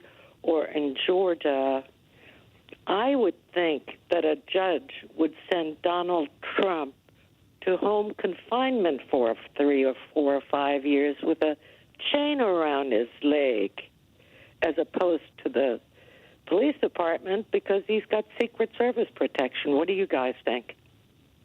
Wow, good question, Monica. I mean, I don't know. We've never had to do this with a former president, and much less 3 times now, I guess, as these charges keep continuing on various crimes. So I don't know what will happen. I don't know what case might happen first.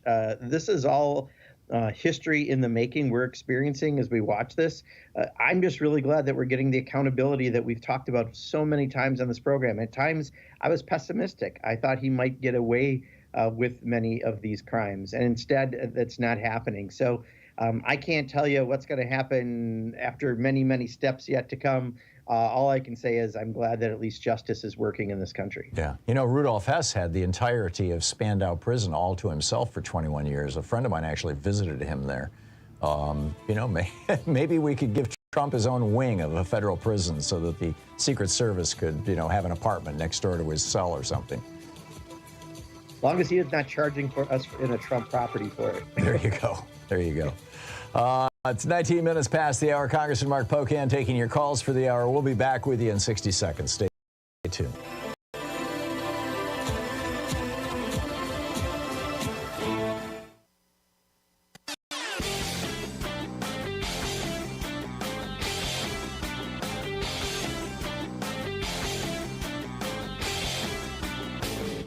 Change starts with you. You can be calling your Democratic or Republican representatives to let them know what you think by calling 202-224-3121. It's the Capitol switchboard. It'll get you right through to them.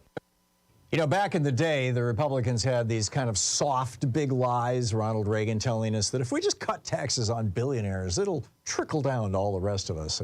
And you know, climate change isn't caused by fossil fuels, of course. And voter fraud is caused by black people, and gays and lesbians and trans people want to convert your children. All these lies. Public school teachers are communists. They really are not working. So now the Republicans have a new strategy because their lies are not working, including their lies about COVID and about Russia and about the media and abortion. Because their lies aren't working, they're actually going after university-level researchers who look into how lies are created and propagated across social media and in the media and in politics. It's an amazing story reported by both the Washington Post and the New York Times. I got a whole rant about it over at HartmannReport.com. Check it out.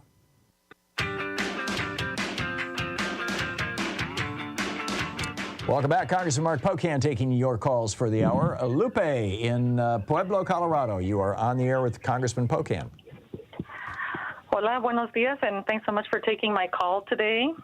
And I just wanted to have a question for you and also add a little hope here. So I was looking on the Pew Research Center that the federal cases that are criminal, 90% plead guilty, only 8% are dismissed, and 2% actually went to trial. But the ones that did go to trial, only 17% were acquitted.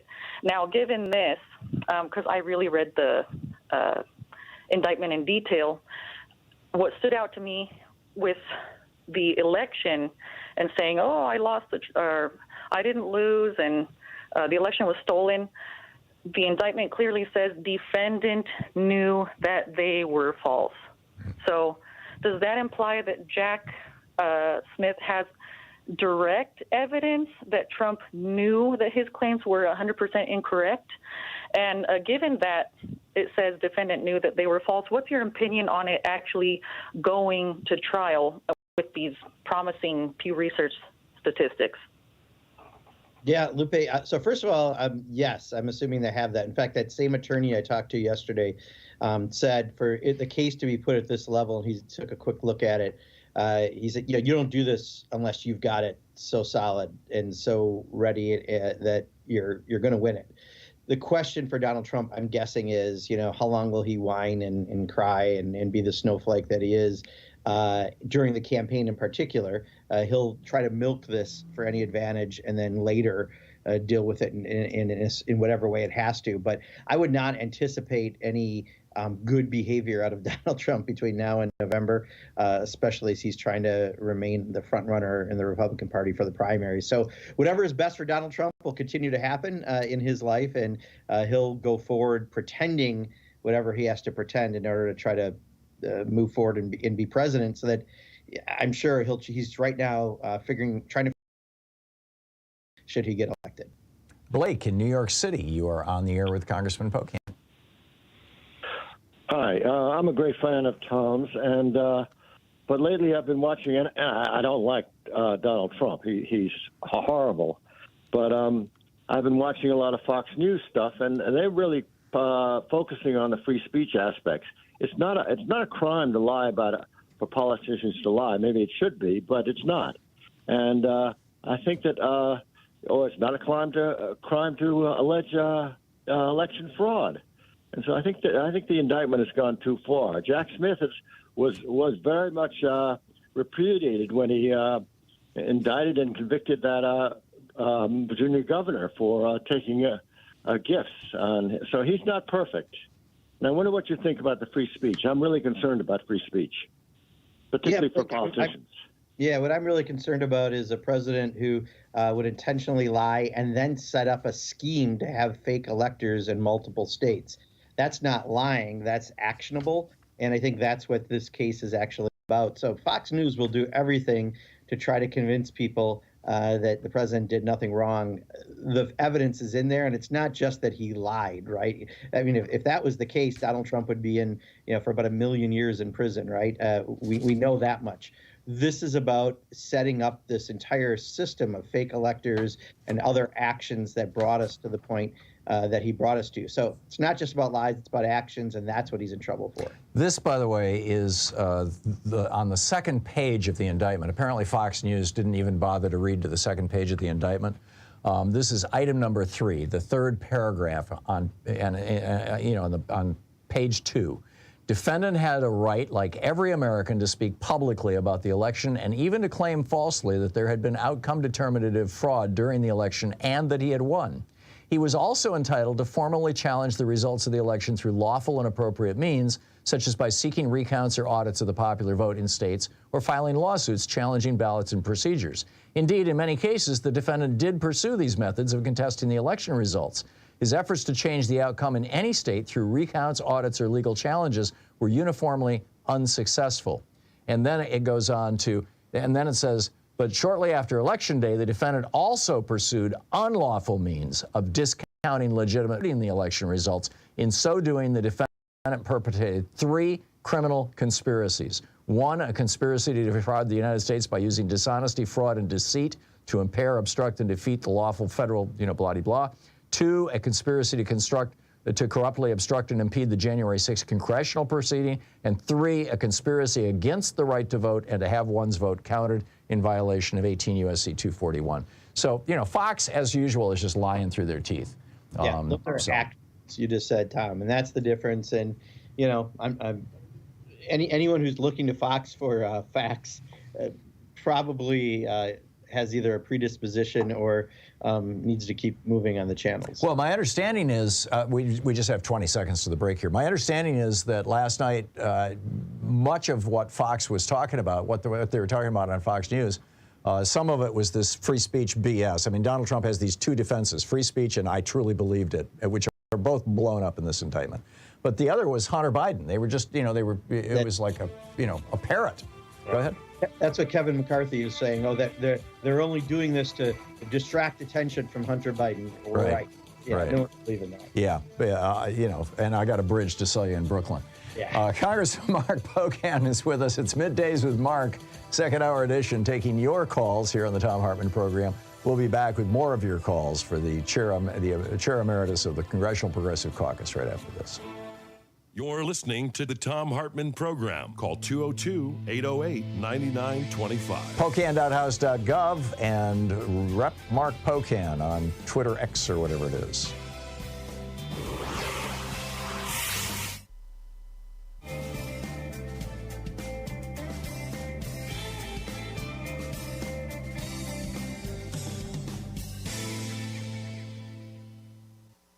Today we're reading from Behold America by Sarah Churchwell, The Entangled History of America First and the American Dream.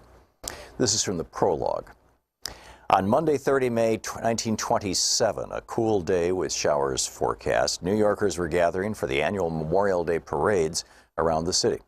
It was only 9 years since the end of the European War, into which America had been so reluctantly drawn and Europe had suddenly become closer than ever before.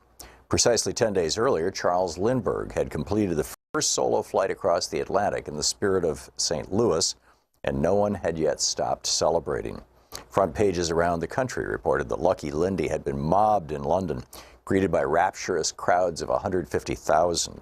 Few Americans were talking about much else than the newest national hero, but in New York that day, different kinds of mobs were about to gather.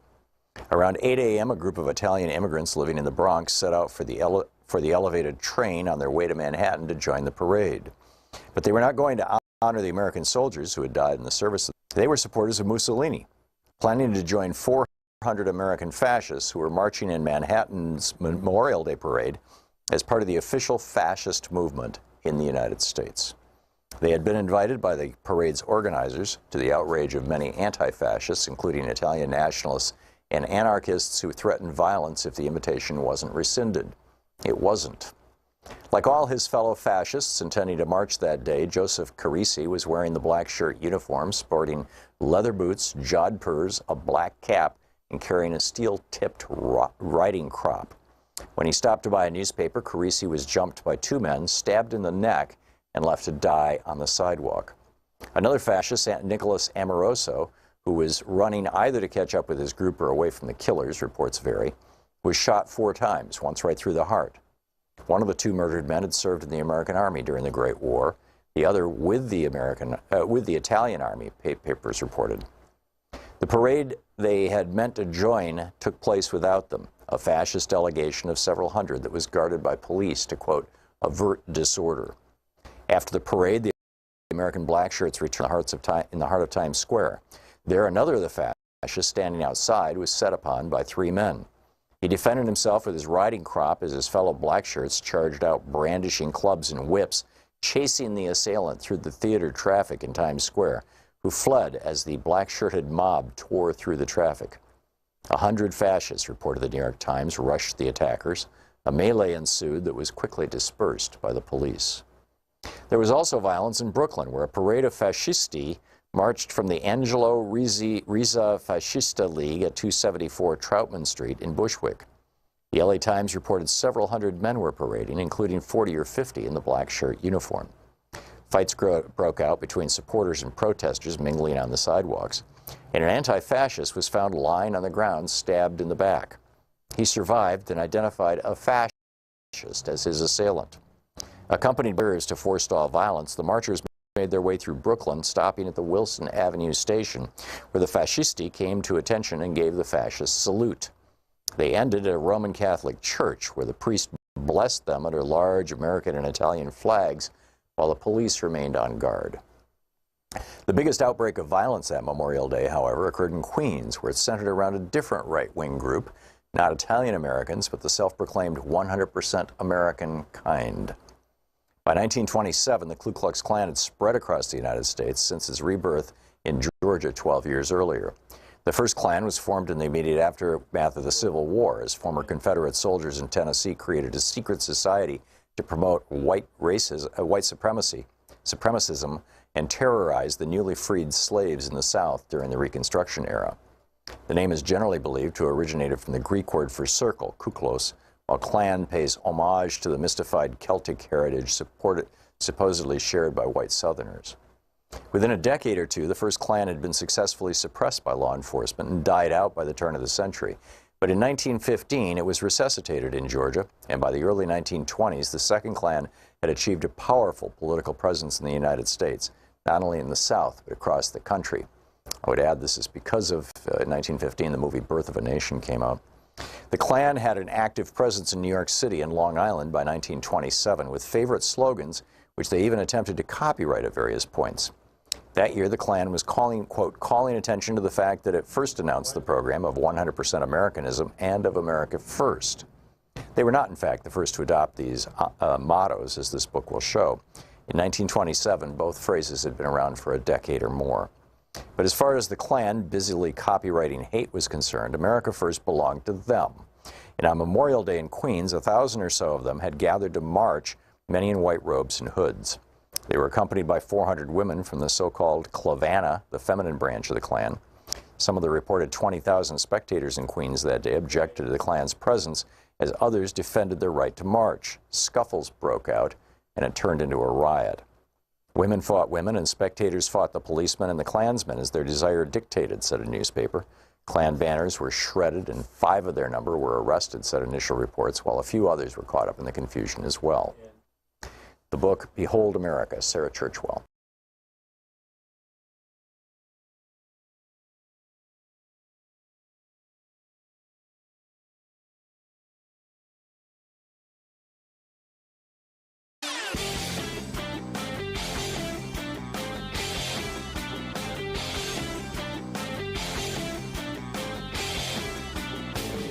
From international trade policy to immigration policy to housing, we've got all kinds of topics.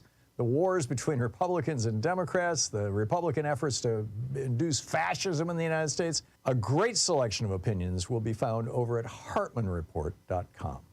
So let me give you a little ammunition here for the next time some idiot tries to tell you that the Republican Party is the party of business. I heard it, recently on CNN. It's every Sunday on one of the Sunday shows. There'll be some Republican going, "Oh, GOP is the party of business." Not so much. I mean, between 1933 and 2020, there were 14 American presidents, 7 of them Democrats, 7 of them Republicans. So let's make a comparison. During the time of the Democratic presidents, between 1933 and 2020, the economy grew at an average rate of 4.6%. During the Republican presidents, it grew at 2.4%. For example, the economy has grown 3 times faster under Biden than it did under Trump.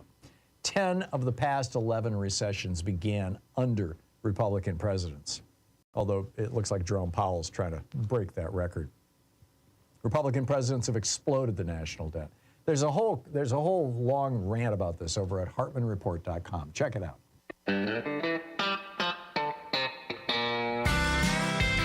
Welcome back. Congressman Mark Pocan taking your calls for the hour. Middays with Mark. Tammy in Rockford, Illinois. You are on the air with Representative Pocan. Good afternoon, gentlemen. It's really kind of a bittersweet feeling because it's sad that our country and our democracy has come to this, but I'm applauding that we're finally getting some accountability. I don't think Trump will ever see a day in jail, but I do agree with John Fugel saying that his prison will be in lawsuits for the rest of his life.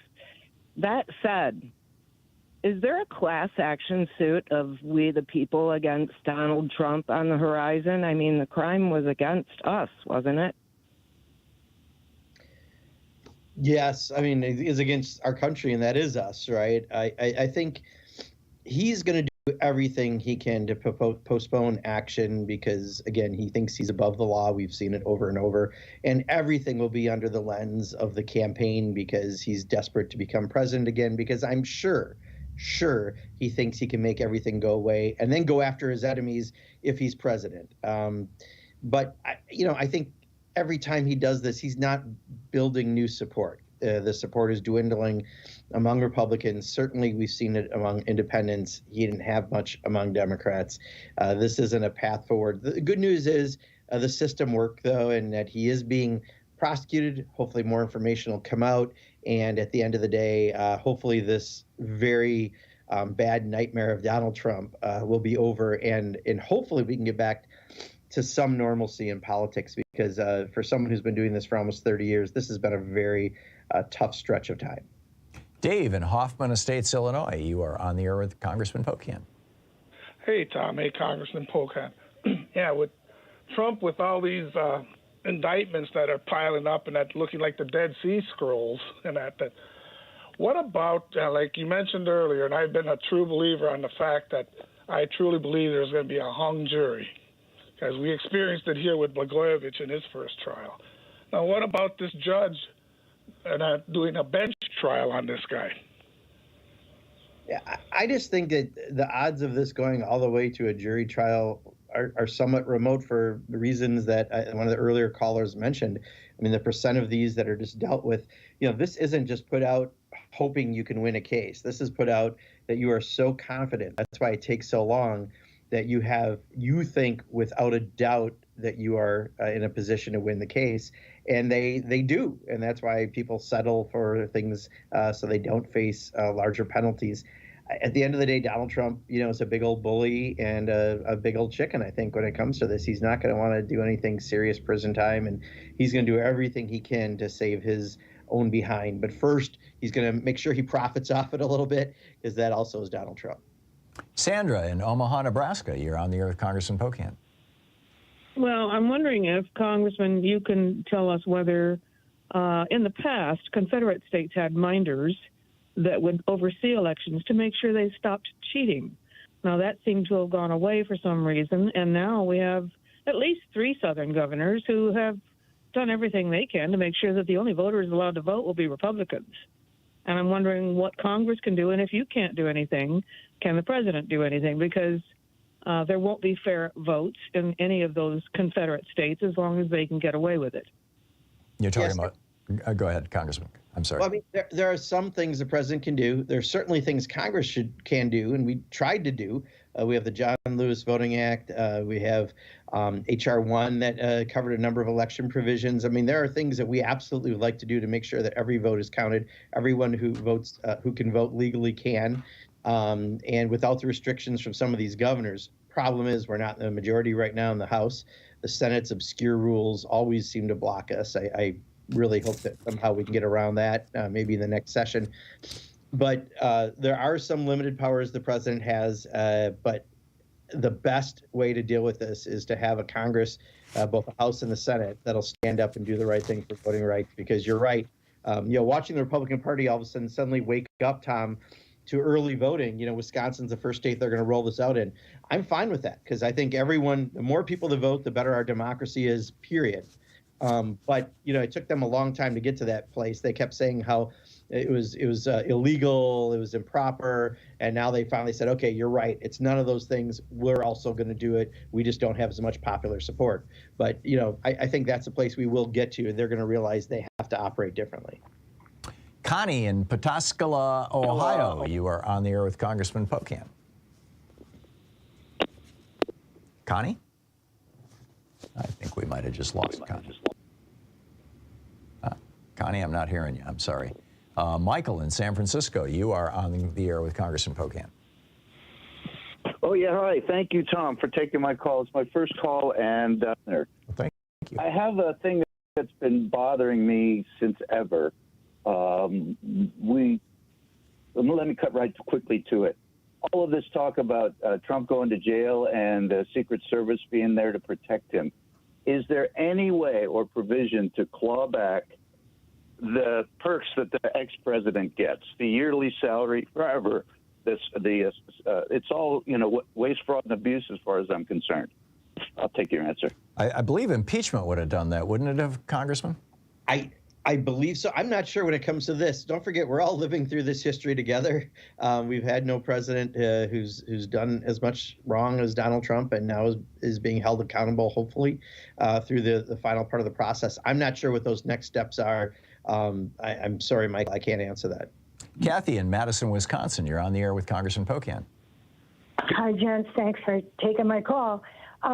Just want to raise this issue of the reporting on our State Attorney General, Josh Kaul, who is reportedly being really quiet about what's going to happen with the fake electors. I believe there were 10 of them here in Wisconsin, and certainly nothing about Ron Johnson and his role in this whole thing. And I was wondering, Mark, if you have a take on that. Would the congressional delegation be interested in maybe talking to him about this, or also, would there be any role that you were aware of that our DA, Ismail Ozan, could play in this thing? And I'll take my answer on that. Thank you.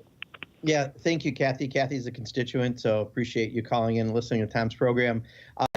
So I know Josh Kaul well. He's a very good attorney general. And I think because Wisconsin is in the middle of this suit, he's not going to step out of the parameters that they need right now.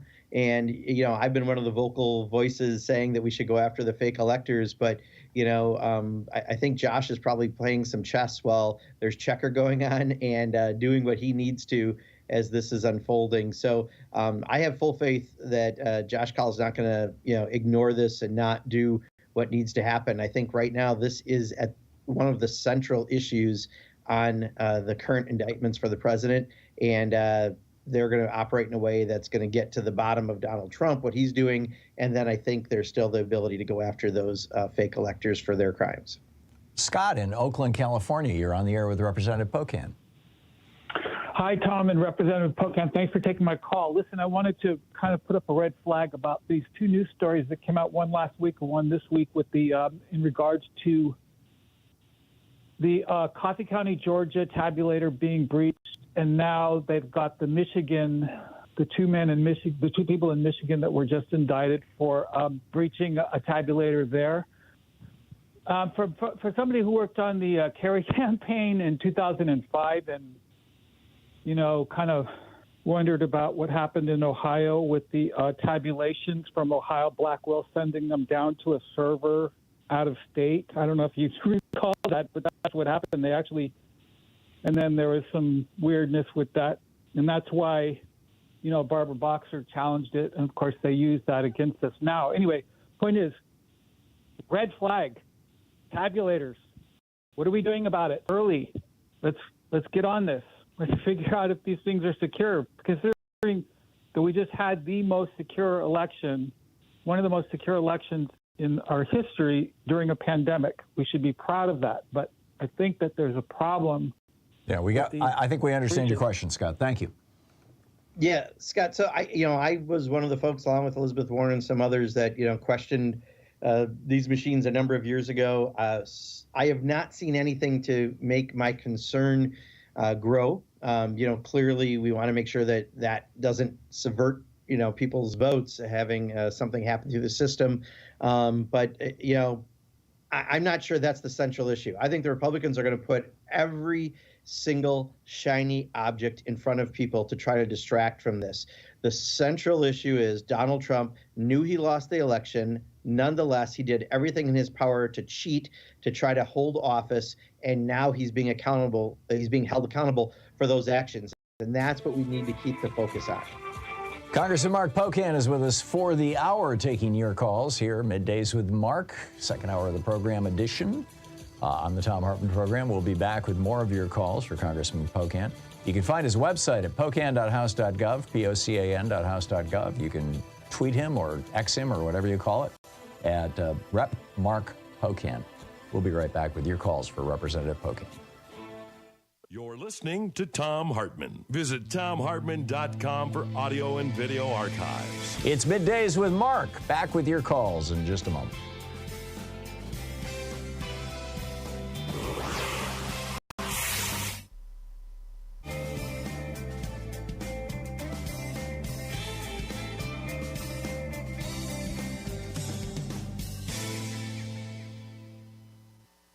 And welcome back. Dave in Brooksville, Florida. Dave, you are on the air with Congressman Pocan. Yeah, hi, gentlemen. I must say I'm always in begrudging awe of Trump's puppets on Fox and the alibis they and his so-called lawyers are always willing to cook up for him. Now we have an entirely new area of the law. It's called fraud as free speech. For example, it goes like this. It's a six-step thing, I guess. Number one, you go to a jewelry store, for example, and you buy a Rolex watch for, say, 20 grand. Step two, the next day you decide to have it appraised for insurance purposes. Step three, the appraisal report comes back with a value of $50 because it's really nothing but a piece of counterfeit, phony junk made in Tijuana. So step five, you report the con artist to the cops and you sue the jewelry store and you try to get some kind of recourse. But step six, it's tough luck, chum, because when he told you it was a Rolex president, that was protected under the First Amendment as free speech, and you can just go have a nice day and drop dead, case closed. Congressman, your thoughts? Dave, I think you should join the Trump defense team. That was a good one. All I can say. Yeah, okay. David in San Francisco, you are on the air with Congressman Pocan. Yeah, hi, Tom. A lot of good calls today. Yeah. And hi, Congressman. The year started out with the Republicans refusing to pass a budget. That was the Republican House refusing to pass a budget. That's basically their only job is to pass a budget. First of all, have they passed a budget yet? And the second part is now they're threatening to do a government shutdown at the end of September. Is there a strategy that whether the House or the President or the Senate, or what can we do about this threat of a shutdown? Yeah. So, David, I'm glad you asked this. I serve on the Appropriations Committee, and unfortunately, I'm at the center of their inaction. So there are 12 budget bills that make up our annual budgetary process for Congress. We've passed one out of the House so far. We've passed 10 in committee, but that's it. And the end of the fiscal year, September 30th. Contrast that. Oh, and it's a highly partisan process. They're marking to 22 levels in violation of the agreement they're dealing, and they're throwing all these riders in around abortion and pride flags and diversity, equity, inclusion, and attacking basically everyone that's not a straight white old man in Congress. The Senate is passing all 12 of their bills in committee with votes of like 23-3. They're working in a bipartisan way and getting the job done for that September 30th deadline. The House can't do it. There's so many crazies in the caucus that they can't even know they're passing it to unfunctioning levels of spending and throwing in all these riders that don't belong in an appropriations bill. They still can't pass these bills out of committee. So what would happen then is you would have a government shutdown on October 1st if you don't have at least a continuing resolution for some amount of time to resolve the process. But as you said, Republicans have said they are okay with a government shutdown. We shouldn't be afraid of one, and that's illogical. So it's all on the Republicans in the House, and the Senate's done a much better job. There you go. Congressman Mark Pocan taking your calls. We'll be back in 60 seconds with more of your calls for Representative Pocan in just a moment. Stay with us. You can find his website at pocan.house.gov. You can tweet him at Rep. Mark Pocan.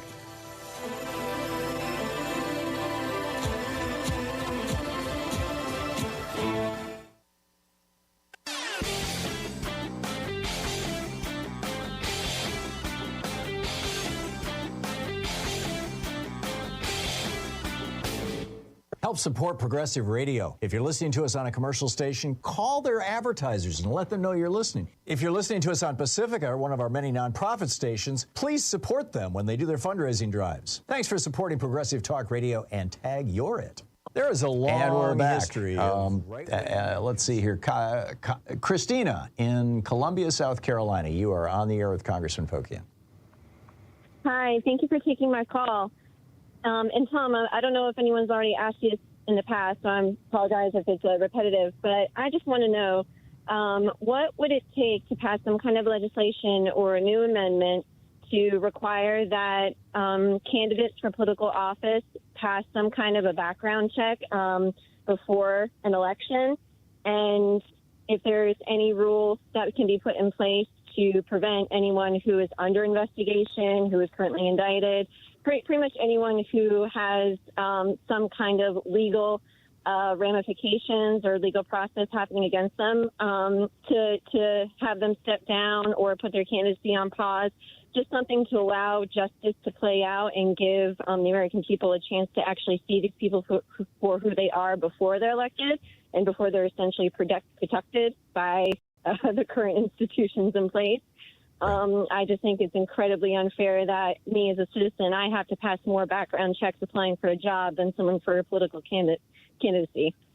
Get it. Okay. Thank you, Christina. Congressman, my concern, I get calls like this all the time, calls, people saying, we've got a bunch of crooks in Washington, D.C., can't we screen them out before they get there? And my concern is, what happens if Donald Trump becomes president again and the law says that his administration gets to decide who can run for political office? Or if somebody can't run if they've been indicted, he could just indict somebody if he doesn't want them to run. Or he could say, no, you didn't pass the security test. Or a local DA could do that from a different political party than a candidate. So yeah, that's the difficulty, Christina. So I don't know if that part works. That is honestly the role of the press. I think where we saw it really break down, a good example was George Santos, right? I mean, even though people kind of approached the press, it didn't get covered because of all the other higher profile things going on. And at the end of the day, we elected a huckster, a con man to Congress. And you're right, that is awful. And the Republicans are now hiding and protecting him and trying to buy time in the ethics committee when someone like that shouldn't be in Congress. But I do think if you did the other, it might be too, could see it be abused by either party from the local level to all the way on up. Johan in Los Angeles, you're on the air with Representative Pocan. If Trump goes to prison, will that lead to more unrest in the next year's election? Is FBI ready for that?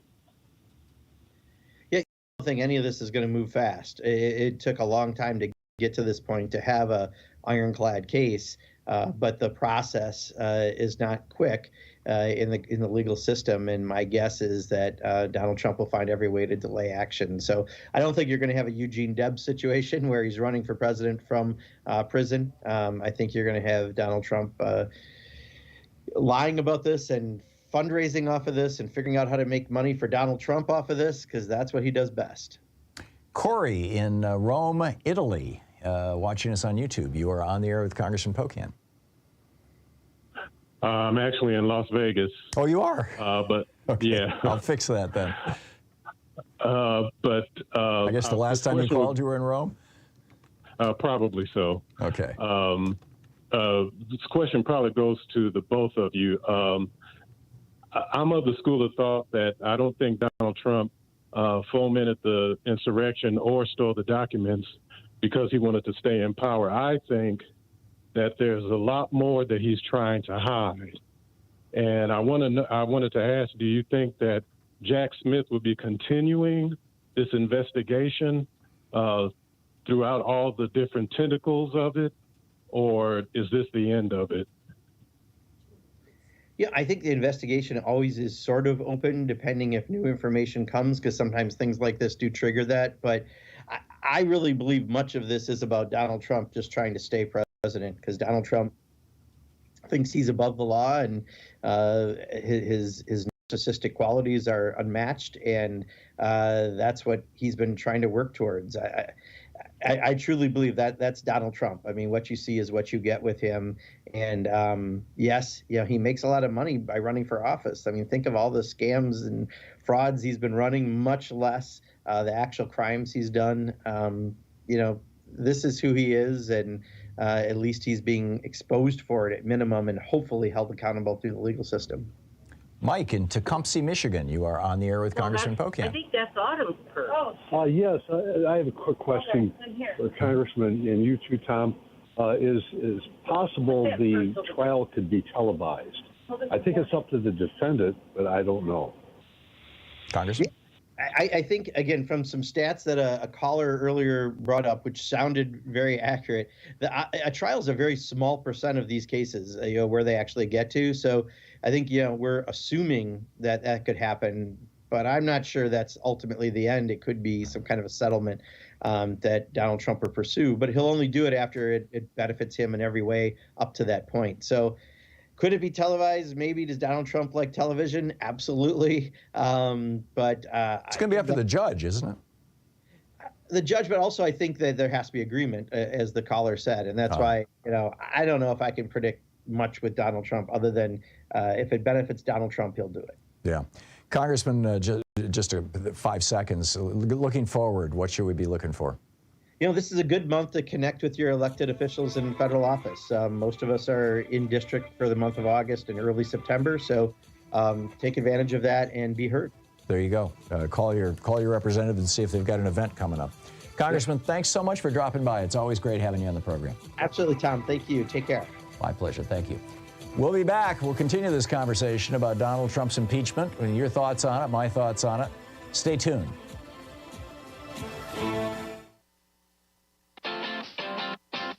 You're listening to Thom Hartmann. In addition to bringing you the Thom Hartmann Program here on Free Speech TV and Video Media Online, we also have a whole set of ways you can interact with us and tools you can use to spread the word about the importance of democracy and the threats to it in our republic. First, there's your daily homework. Sue Nethercutt puts together a daily email newsletter that has a link to every story I discuss on the air, so you can find my sources and you can share them with your friends. It's free and you can sign up at thomhartmann.com. Second, I publish my daily take every day over at the hartmannreport.com website. That's also free if you want the daily 5 days a week rant in your inbox. No ads either. Third, we have the podcasts. There's the free 1-hour version of our daily show that's advertising supported. You can find that wherever you get your podcasts normally.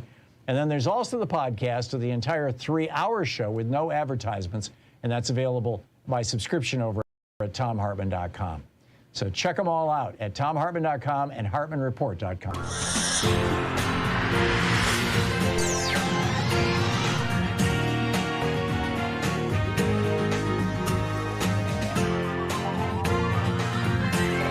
We say fight back!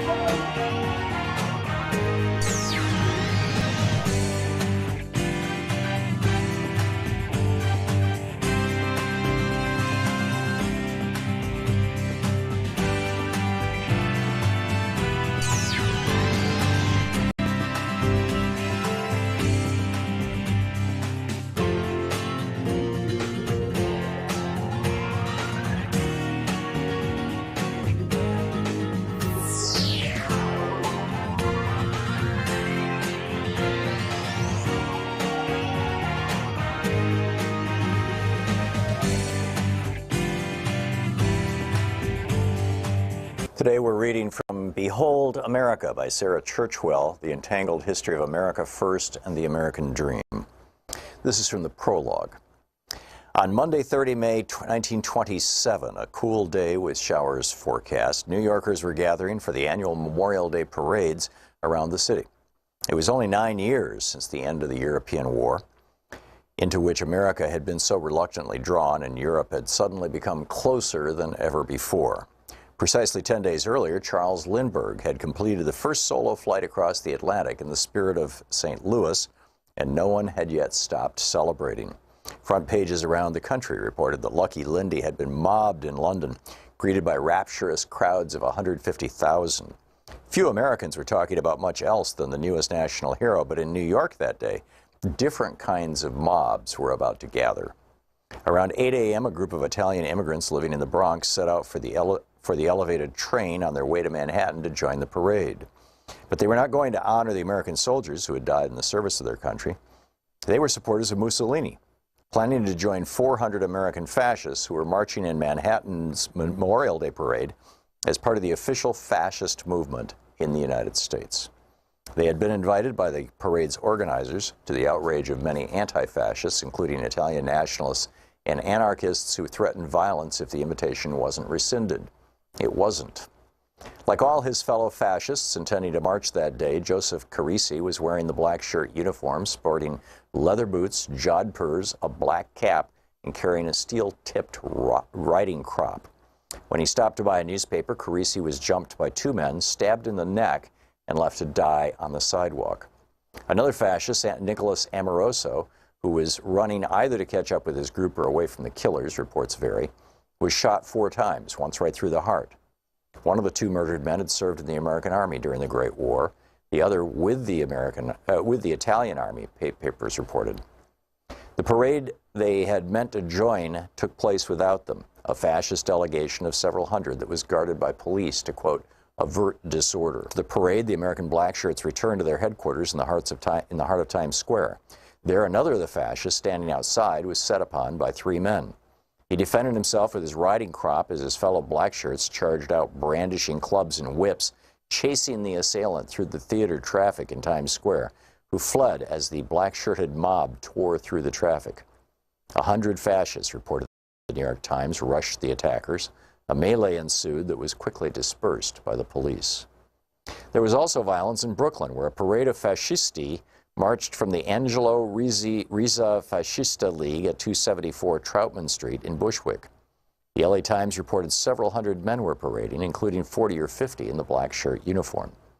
Fights broke out between supporters and protesters mingling on the sidewalks, and an anti-fascist was found lying on the ground, stabbed in the back. He survived and identified a fascist as his assailant. Accompanied by 30 police reserves to forestall violence, the marchers made their way through Brooklyn, stopping at the Wilson Avenue station, where the fascisti came to attention and gave the fascist salute. They ended at a Roman Catholic church, where the priest blessed them under large American and Italian flags, while the police remained on guard.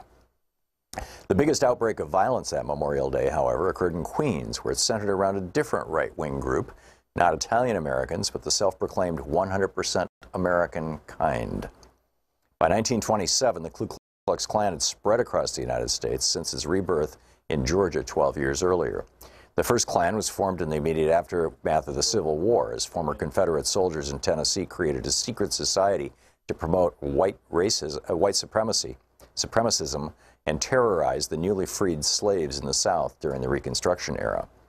The name is generally believed to have originated from the Greek word for circle, kuklos, while Klan pays homage to the mystified Celtic heritage supposedly shared by white Southerners.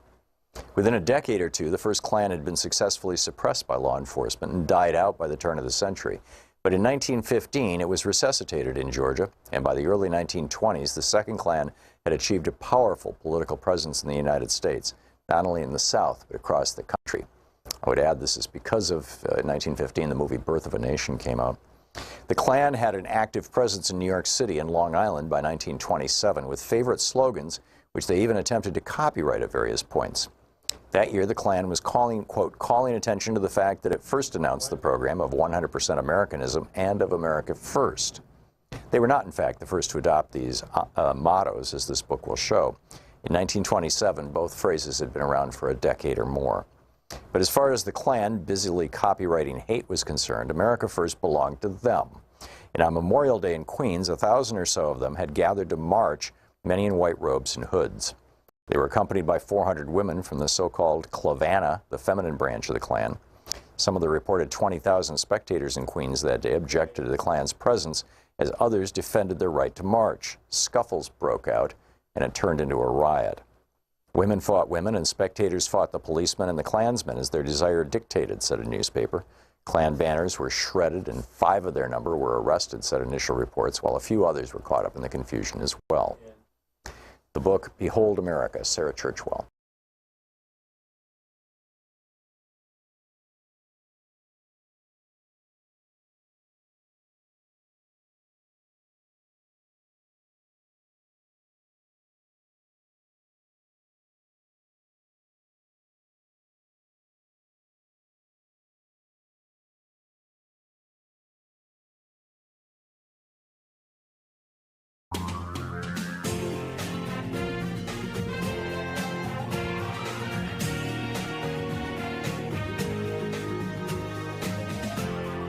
This is the Thom Hartmann Program. Hey, welcome back to the third hour of our program. We have been talking about basically the indictment. I mean, is there any other news today? Well, actually, there are a few things, but we'll get to them tomorrow. None of them are so urgent. We pretty much know who the 5 alleged co-conspirators are in the trial, or in the indictment, rather. Not sure about number 6, this political consultant. There's some speculation it's Ginny Thomas. I think that's pretty unlikely. My guess would be Roger Stone. Roger Stone came up with Stop the Steal as a brand in 2000 when he was advising the Bush campaign down in Florida. And he rolled it out again, and they actually started a website, stopthesteal.com or something very close to that, in 2016, because they fully expected Donald Trump to lose the election, and they were going to do this whole Stop the Steal thing as a fundraiser, and and something to beat up Hillary Clinton with for the next 4 years. And they ended up not doing it, but they were prepared for it. So Roger Stone, his dirty tricks go back to Nixon. This is a guy who's been at the center of pretty much everything. So my guess, or my bet, is Roger Stone. If not Roger Stone, my second bet would be Steve Bannon, who was an advisor with Trump in the White House, ran that operation, that criminal fraud to defraud Trump humpers, the poor, pathetic people who actually still follow Trump and still believe in him and still love him and all that kind of stuff. Got millions of dollars from them to build a wall and then put it in his own pocket. And he was heading for federal prison when Donald Trump pardoned him.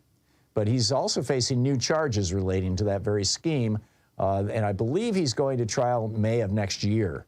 So, I think that it's possible that it's him as well. So, and Trump is out saying, oh, yeah, this is like Nazi Germany. And Fox News is out saying, oh, no, it's all about free speech. No, it's not about free speech. In fact, page 2 of the indictment, and I quote, the defendant had a right, like every American, to speak publicly about the election and even to claim falsely that there had been outcome-determinative fraud during the election and that he had won. He was also entitled to formally challenge the results of the election through lawful and appropriate means, such as by seeking recounts or audits of the popular vote in states or filing lawsuits challenging ballots and procedures. And indeed, in many cases, the defendant did pursue these methods of contesting the election results. His efforts to change the outcome in any state through recounts, audits, or legal challenges were uniformly unsuccessful. Shortly after Election Day, though, the defendant also pursued unlawful means of discounting legitimate votes and subverting the election results. In doing so, the defendant perpetrated 3 criminal conspiracies.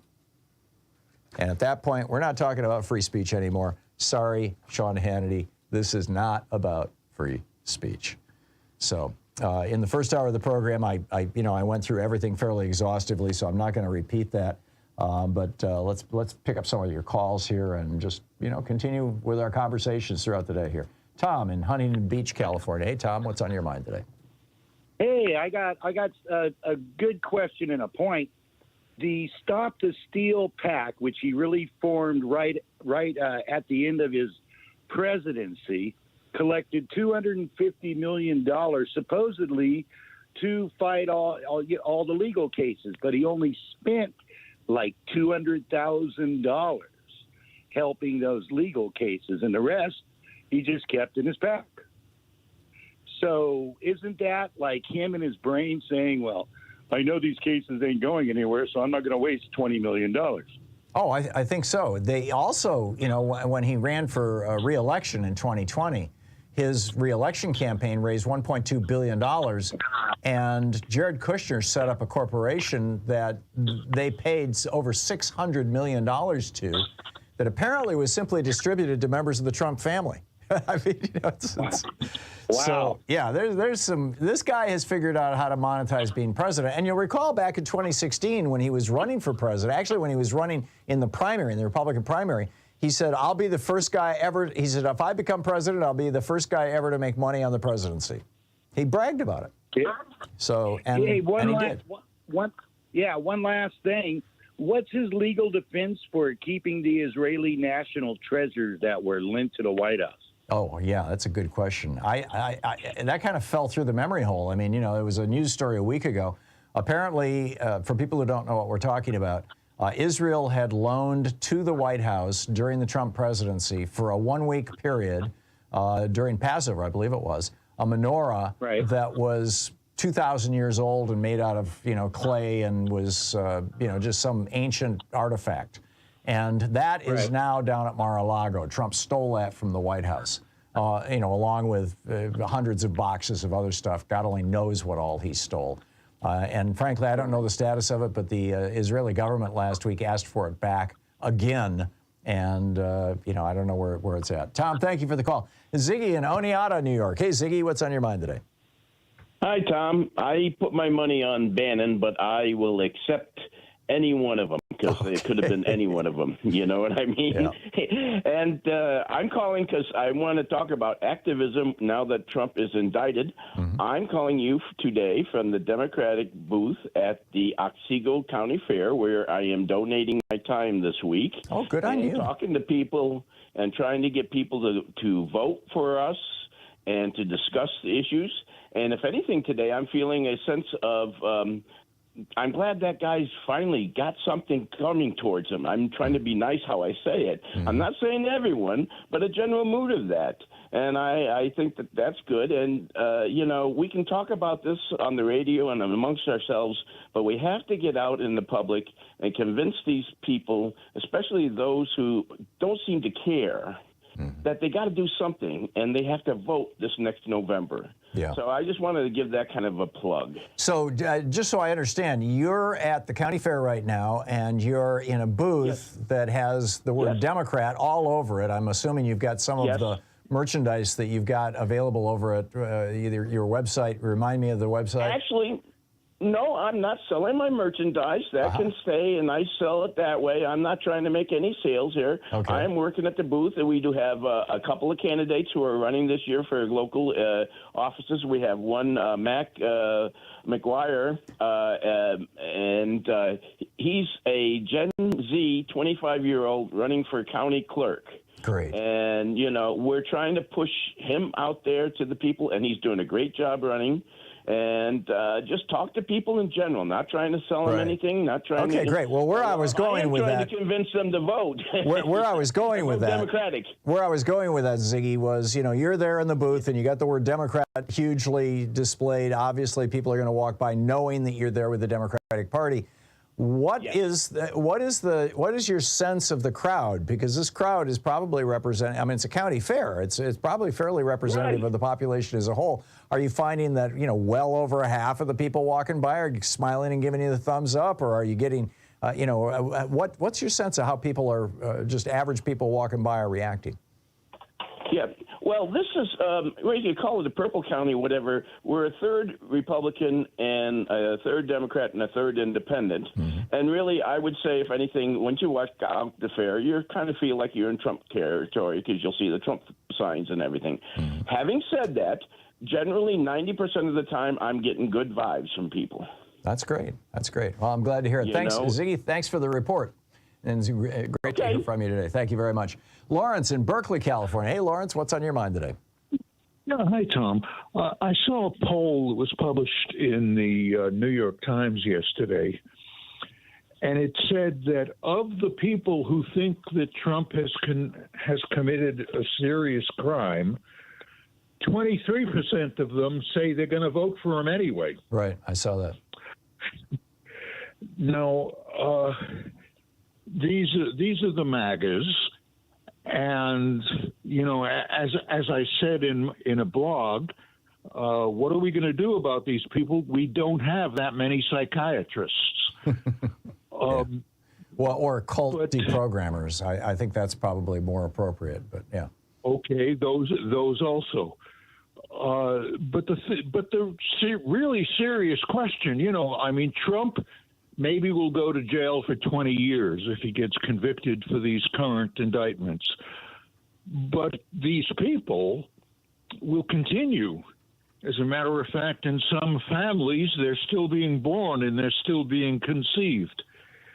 And tens of millions of people in this country are basically out of their minds. What do we do? And I hope you will devote some shows to this question. Yeah, there's... Finish. Okay, it's just that, to me, is a more serious question than just Donald Trump. No, I get it. There has always been a strain of fascism built into the United States. And frankly, I think you find it in every country. Robert Altman in his book, The Authoritarians, and John Dean wrote a book based on it called Conservatives Without Conscience, argues that roughly 20% of people in any population are authoritarians, and around 95% of all authoritarians are actually authoritarian followers, not authoritarian leaders. Although authoritarian followers behave like authoritarian leaders in small situations, like in their own families, for example. But they have this worldview that there needs to be a hierarchy, there needs to be, you know, Big Daddy in charge, and typically, you know, these authoritarianism is tied tightly to patriarchy, and that, you know, you're not going to change their minds. I mean, this is literally how they're wired. You know, that's kind of the bad news. The good news is that it's only 1 in 5 Americans. It's only 20% of us. So, you know, I think the job is for the rest of us, you know, people of goodwill, people who believe in America and in American values and you know, all that sort of thing. I think the job is for the rest of us to get out there and do absolutely everything we can to try to make America work. I mean, you know, it makes sense. Okay, no, I agree. There's one more thing I have to say. There's a lot of sociological literature that says that the more economic inequality that you have, the more crime you have, and the more insanity you have. That's correct. And this has to be dealt with in a very radical way. I agree. I completely agree. Thank you, Lawrence. This is the Thom Hartmann Program. Kate Pickett and Lawrence Wilkerson, I believe his name is. Richard Wilkerson? Richard, I believe. Write about this extensively in The Spirit Level and Why Inequality Matters, 2 great books.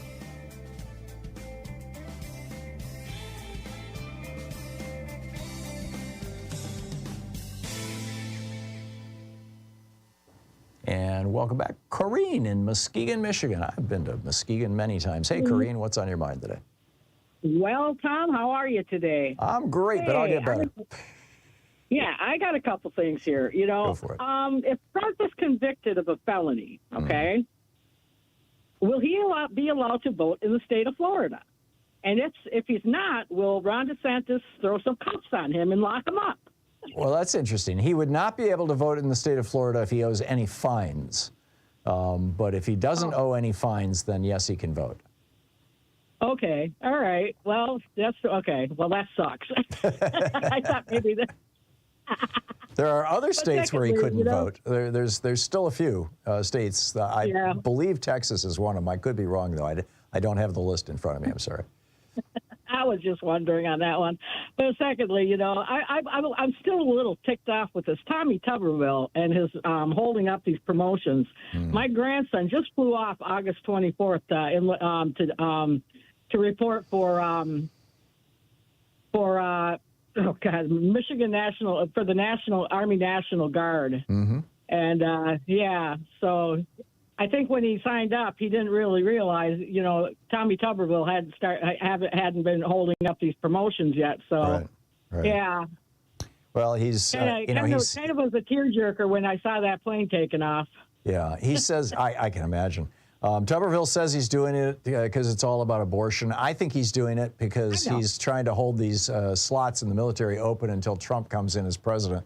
I think he's trying. Yeah, I heard you say that. I absolutely believe that. I believe that in my heart. I really do. Yeah, I think it's very, very possible. Corrine, thank you very much for the call. And give your grandson, did you say it was, who went off? Yeah, my grandson. I'm writing out a birthday card for him now. He's 17. He doesn't turn 18 till this month. Oh, that's great. Well, give him my very best regards and tell him good luck. It's a noble thing he's doing. A lot. Bye-bye Thanks, now. Corrine. Leslie in Oak Park, Illinois. Hey, Leslie, what's on your mind today? Hi, thank you all.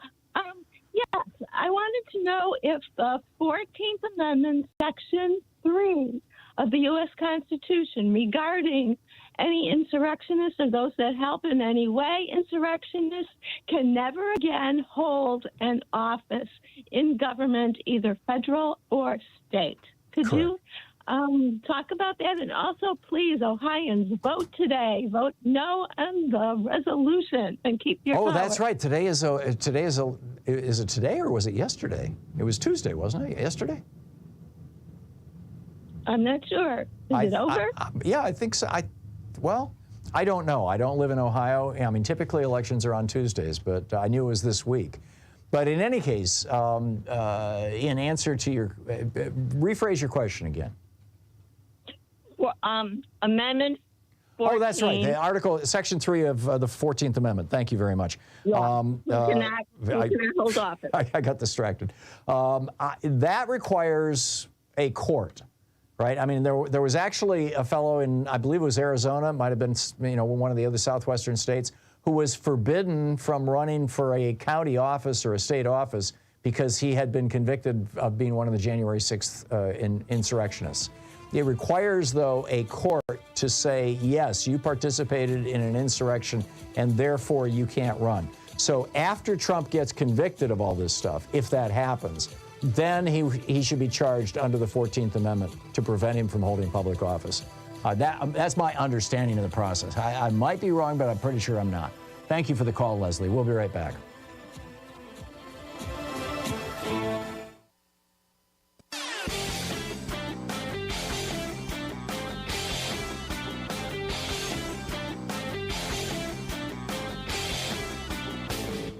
Missed my opening rant today? It's usually published over at HartmannReport.com, where you can read it and share it with your friends for free. Check it out, HartmannReport.com. So the witch hunts really began in a big way in the 1500s as a consequence, in large part, of the Protestant Reformation. There was this competition between the Protestant churches and the Catholic churches for who could be most effective at keeping Satan at bay, in other words, punishing the witches. And it became like a competitive thing, it was sort of like Democrats and Republicans competing for your vote, literally, seriously. In addition, there were attacks on women who were performing abortions. Most of the abortionists in that era were women, and they were being attacked for being witches, and that was because they were denying the feudal lords who owned the serfs and their children cheap labor, which was the children. So you combine these things, and today we're seeing something very similar to both of these dynamics at play. There's a whole long rant about this over at HartmannReport.com. Check it out.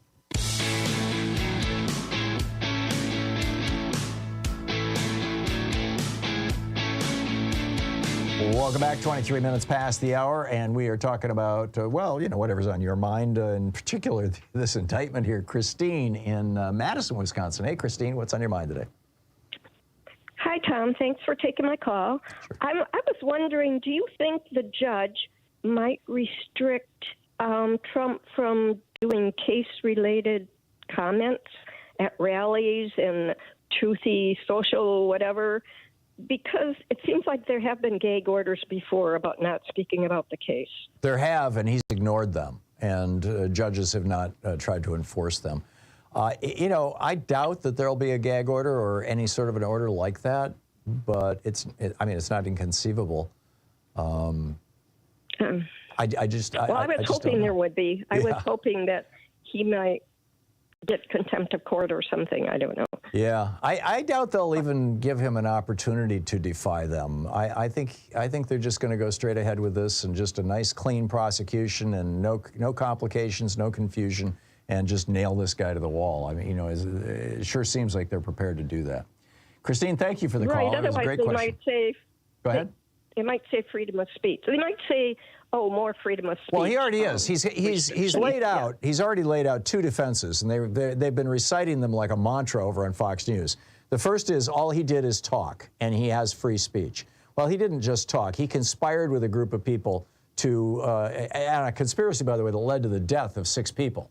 You know, 5 police officers and, well, actually, I guess it was 10 or 11 people. 5 police officers and the 6 people who died on January 6th itself. But, you know, not to mention disrupting Congress and attempting to overthrow the government of the United States. So that's what he's being charged with. His second defense that he's making and that Fox News is trying to make for him is that he genuinely believed he'd lost the election. And this indictment just knocks that down completely. His attorney general told him he didn't lose. His intelligence, his director of national intelligence told him that he didn't lose. His director of cybersecurity told him he didn't lose. The governors or the secretaries of state or both of every single one of the states that he tried to change told him that that he did lose. I keep saying didn't lose, didn't win, that he did lose. All of these people told him that he lost the election, every single one of them. His attorney general, Bill Barr, looked into this at length and told him that he lost. And then, you know, quit after January 6th. He was so disgusted by it all. So Trump knew, absolutely, he knew all the way down to the bottom of his toes that he had lost that election. And he had lost it big. He had lost it by over 7 million votes. He lost it hugely in the Electoral College.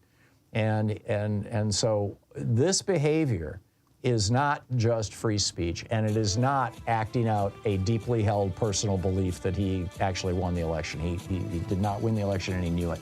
Christine, I got to run, but thank you for the call. It's 27 minutes past the hour. We'll be back with more of your calls on the other side of this break. It's the Thom Hartmann Program, the place where despair is not an option. And, you know, it's a better day today than it was yesterday, at least before 5 o'clock Eastern time yesterday. Back. You're listening to the Thom Hartmann Program. Call 202-808-9925. He lost it bigly. Stay with us.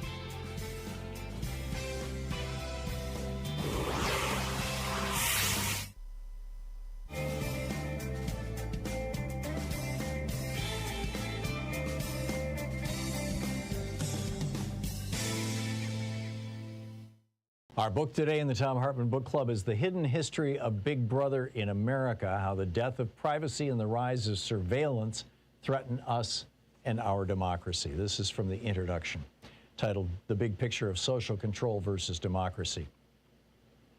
This book deals with 2 very large and often amorphous concepts, privacy and surveillance in the context of government and the marketplace.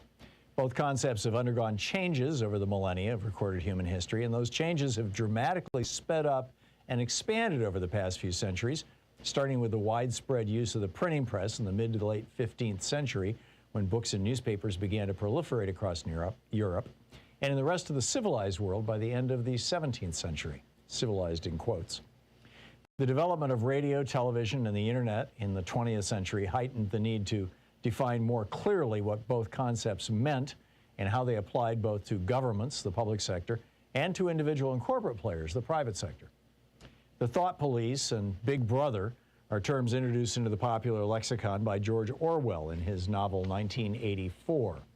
Big Brother was the overweening, all-powerful government of Orwell's novel, and the thought police were those who managed to burrow so deeply into every citizen's behavior, speech, and even thoughts that they could control or punish behavior based on the slightest deviations from orthodoxy.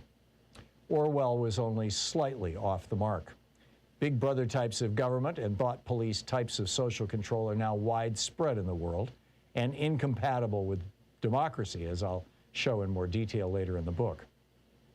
Most concerning for Americans and citizens of other democratic nations, in quote, the mentality of both has heavily infiltrated both American government and corporate sectors, reaching so deeply into the day-to-day details of our lives that the techniques and technologies they use can and do not only control, but predict our behavior. The goals of those who violate privacy and use surveillance is almost always social control and behavior modification. Setting aside pure voyeurism, these are the areas where money is made, power is accumulated, and political or business goals are reached. And whether they are of government or of corporate big brother, the goals are largely the same and consistent with those just mentioned. Secrets are now for government and giant corporations to know and hold, but not for average people. And they're used by Big Brother to both acquire and hold power. J. Edgar Hoover had secrets to hide, for example, so he knew well their power. A gay man at the pinnacle of American power for most of his life, the FBI director knew that in many U.S. states, he and his lover, Clyde Tolson, could be prosecuted and sent to prison for their private, consensual behavior. Yet Hoover and Tolson lived together, and their relationship was an open secret among Washington's cognoscenti. I still remember a beautiful summer day in Ireland, Louise and I sitting in the living room of author Anthony Summers and his wife Robin, as they described to us the shocking details of Hoover's life and abuses of power they'd uncovered writing Official and Confidential, The Secret Life of J. Edgar Hoover. That books like Summers weren't published until after Hoover's death is a striking testimonial to the power of surveillance and the blackmail material it can produce to keep powerful people's secrets hidden even from the world's best investigative journalists. Every politician or reporter of any consequence knew that Hoover had a file on him.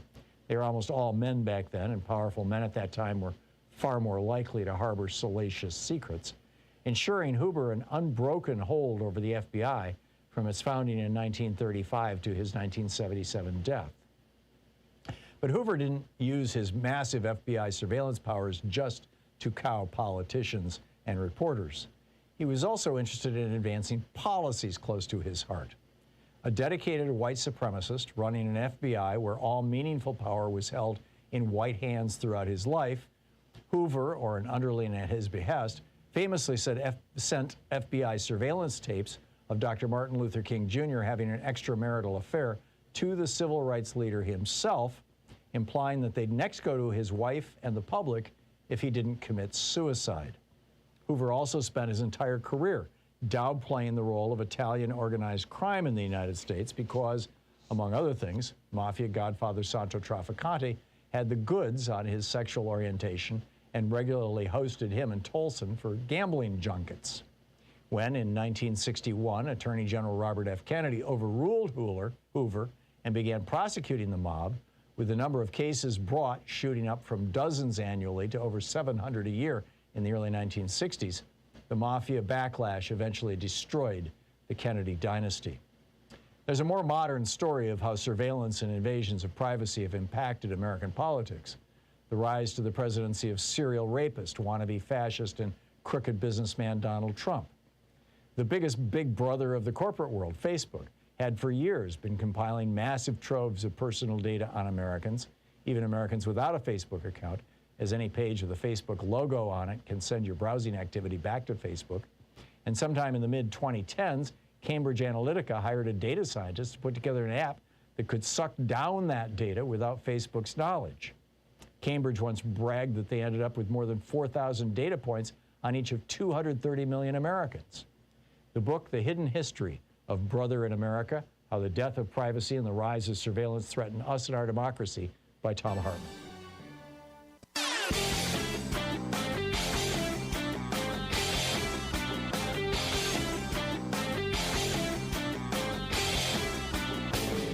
Did you know that every weekday we send out an email before the show giving you all the topics coming up so you can be fully informed and ready to interact with our program? Or that after the show we send out Sue's Stack, a list of every topic I've discussed along with clickable hot links to every source of information I've shared with you on the air? It's all completely free and available over at thom.tv, THOM.tv. Check it out.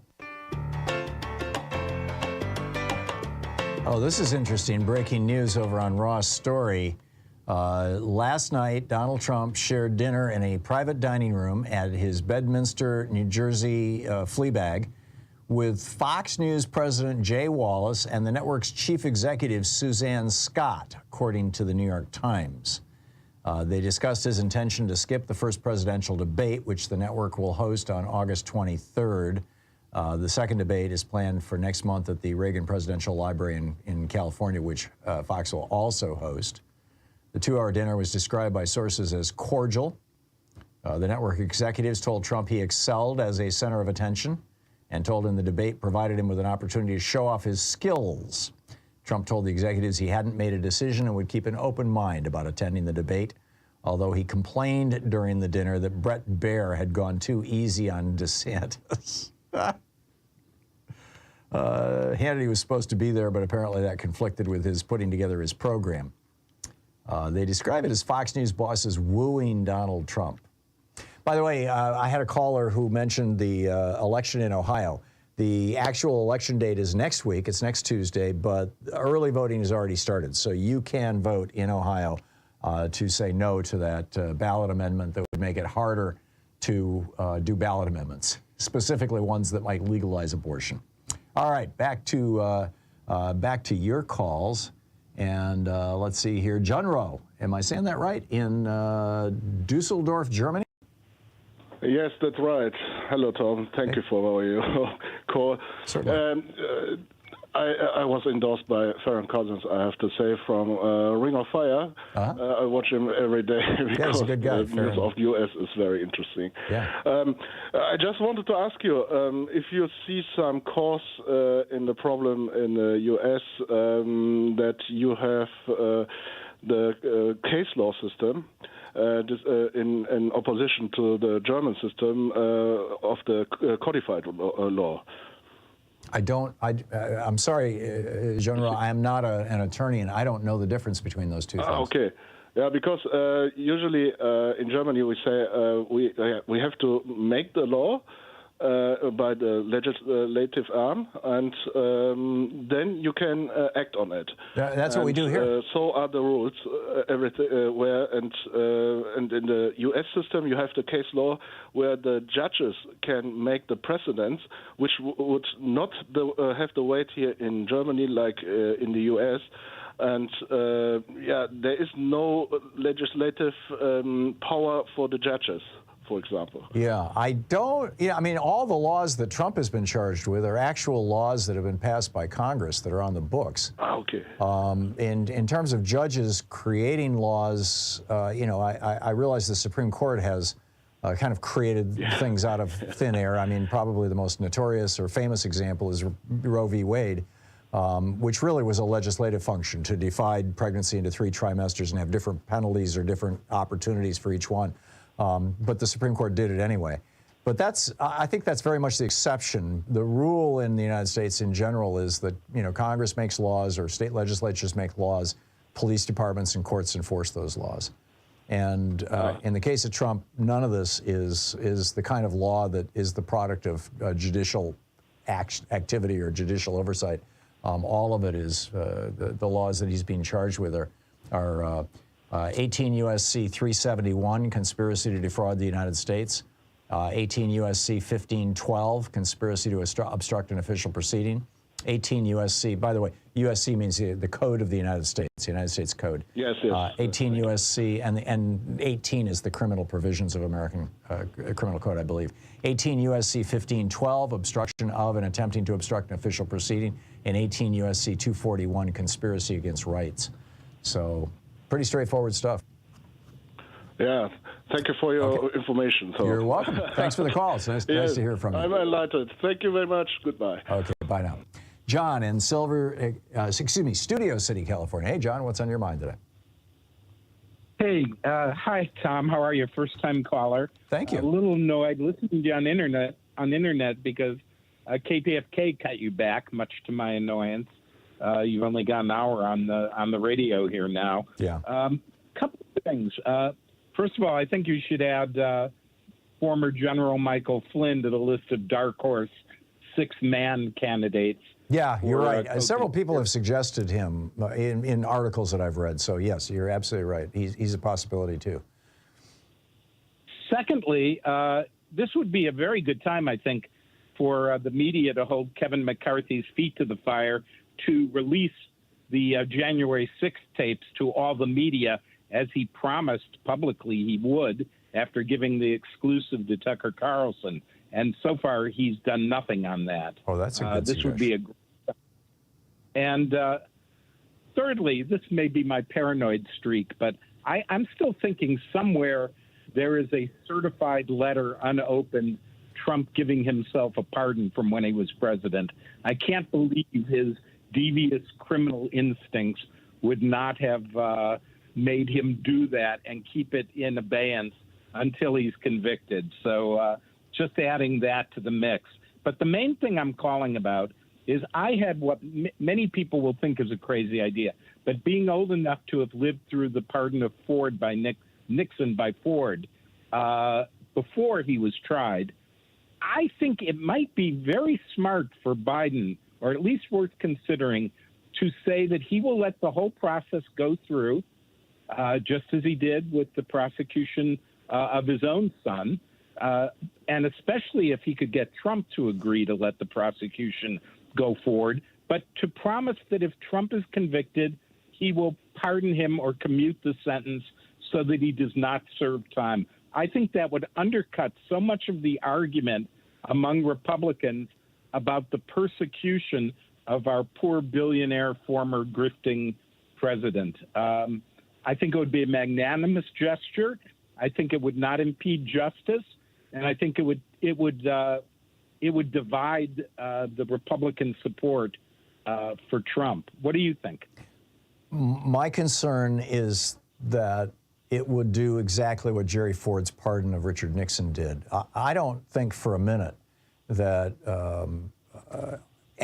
actually any of them. I don't think that Ronald Reagan would have conspired with the Ayatollah to hold the hostages for 444 days if he didn't think that if he got caught, he'd get pardoned the same way that Nixon got pardoned. I don't think that George W. Bush would have lied us into 2 wars if he thought that there was a chance that a president could ever be held to account. I mean, we've literally never had a president who is held to account for committing crimes in office. And we've had multiple presidents commit crimes in office. And I think that that's why Donald Trump did what he did. He figured that there was no penalty. So I would like future presidents, particularly future presidents who might be MAGA inclined, a future President Hawley or a future President, Grassley or whatever, Cruz or Rubio, to be worried that they may actually end up in prison if they commit crimes in the White House. Just like a bank robber should be actually worried that if they rob a bank, they're going to go to jail. Well, he could say that he would strongly consider not letting Trump actually spend time in jail because I think it would be impractical anyway. I think it would help. It would help him. We can send him to jail. I mean, that's not going to be a problem. And I also think though that the minute that Joe Biden says one word about this is the minute that it becomes political, and that's why you're not only not going to hear Biden say that he's willing to commute sentences or pardon Trump. You're not going to hear him say anything about it because he's trying to stay as far away from this as he can. He's talking about the economy. He's talking about all the great stuff he's done. He's talking about building, rebuilding America, the fact that we've got more factories being constructed right now than we have at any time in American history since the 1950s, that, unemployment is down at levels in the 1960s, that the stock market is, up and growing and has been steadily, that inflation appears to be under control, that COVID seems to be under control, although it does look like there are some, numbers creeping up on that. But that's what he's going to talk about. He's not going to talk about Trump, I can guarantee it. But, I get your point, John, but I just don't think it's going to happen. Thank you very much for the call. Larry in Newkirk, Oklahoma. Hey, Larry, what's on your mind today? Hello, Tom. First of all, I want to say emphatically that I'm not a Trump supporter, okay? Every time I talk to some, I'm not a Trump supporter. Okay. I'm not a Trump worshiper. Okay. Okay, can we get to that point? Sure, but? The problem is I tune in to guys like you, and all they can talk about is Trump. Well, You he know, got I don't wanna indicted do- yesterday. I mean, this is historic. This is up there with the dealing with the fallout of the Civil War. This is the last time we had an insurrection against the United States of America in an attempt to topple our government was 1861. Tom, if it had been an insurrection, we would still be there. No, it was a Okay. genuine insurrection. It was just an unsuccessful one. Larry, nice try, but thanks. Phyllis in Philadelphia. Hey, Phyllis, what's on your mind today? Hi, Tom. Can you hear me? Yes. Yes. I want to point out that these people who are being indicted should be very, very grateful. If an attempted coup had happened in any other country, they would have been shot dead on the spot. Well, that's a good point. Probably not any other country, but in most of the countries of the world, an attempted coup would have produced that outcome. Yeah. I think we need to keep our perspective. Yes, we are a country of laws, and this is the legal system working out as exactly as it should. Phyllis, thank you very much. Excellent point, and an important one for us all to remember. As I pointed out in the indictment, Jack Smith says, Donald Trump has the right to lie all he wants. He doesn't have the right to try to overthrow the government, which is what he did. He tried to overthrow the government. You're listening to Thom Hartmann. Visit thomhartmann.com for audio and video archives. It's 45 minutes past the hour, picking up your calls here. Stay tuned. We'll be right back.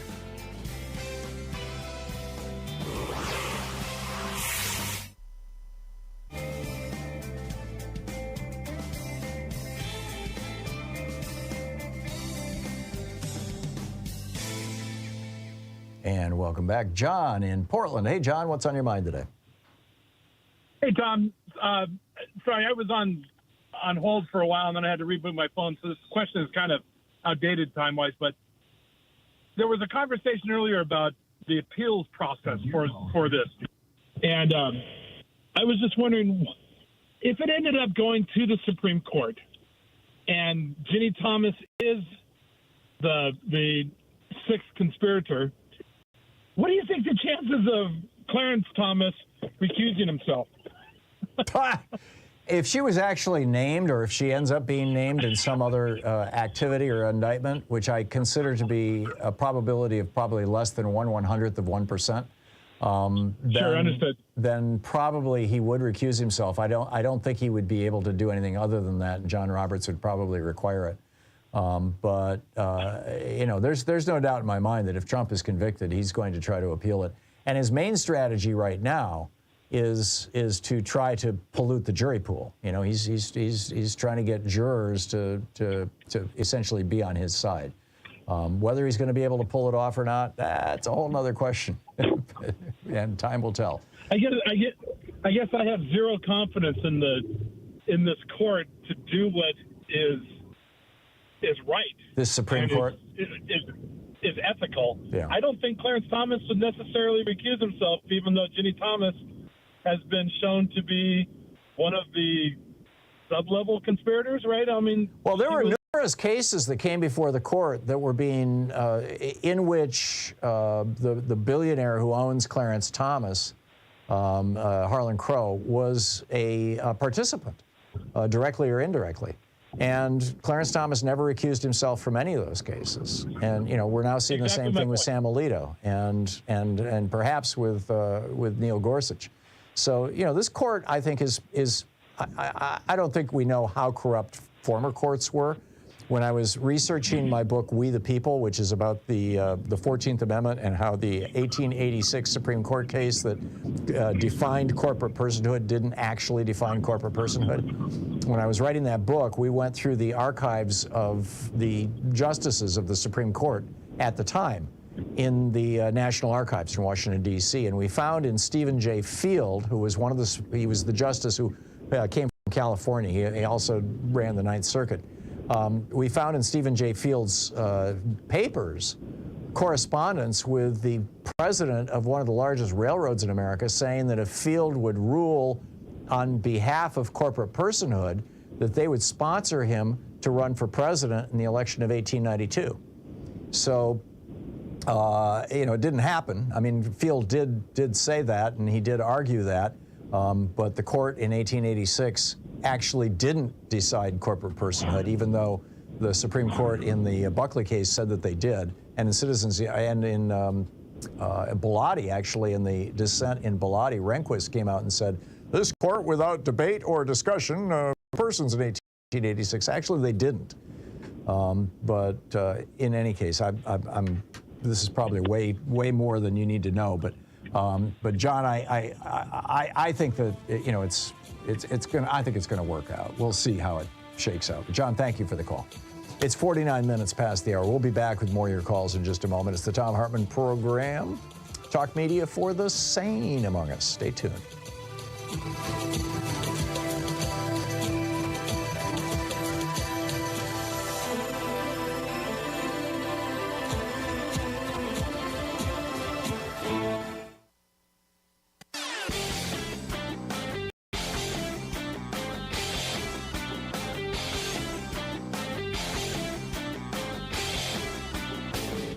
Hey, thanks so much for sharing our program and for reaching out to our stations and sponsors and letting them know that you're listening. It really means a lot to us. So remember the John Durham investigation in which he said, the FBI never should have looked into Donald Trump's connections to Russia. And I'm scratching my head going, how can he even think this? I mean, the guy that Donald Trump hired as his first campaign manager, Paul Manafort had taken $66 million from oligarchs associated with Vladimir Putin to install Viktor Yanukovych as the dictator of Ukraine. $66 million. He took money from, he was paid $1 million by the dictator of Zaire, back when it was Zaire, to develop a strong relationship with Moscow. And when finally they threw Yanukovych out of Ukraine, that was in 2015, what did Manafort do? He came to the United States and he said to Donald Trump, well, let me help you, while he's taking money from Moscow. I mean, if nothing else, that should have been a starting point, a huge starting point for the FBI. There's a whole rant about this over at HartmannReport.com. Check it out.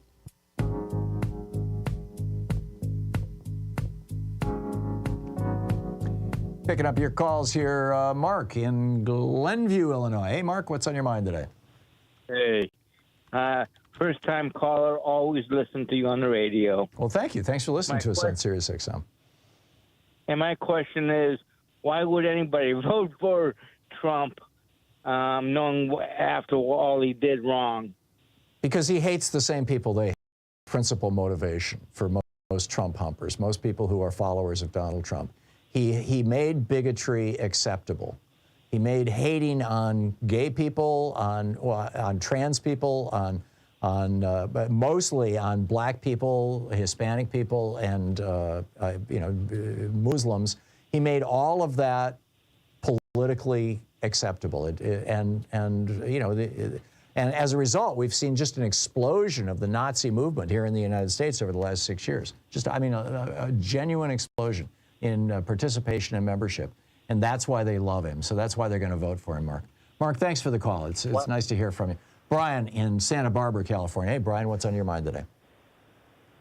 Hey, man. Well, first, I'd like to say that for me, you're the voice of reason. I really enjoy your show. Well, thank you. Thank you, Brian. But that's not the subject.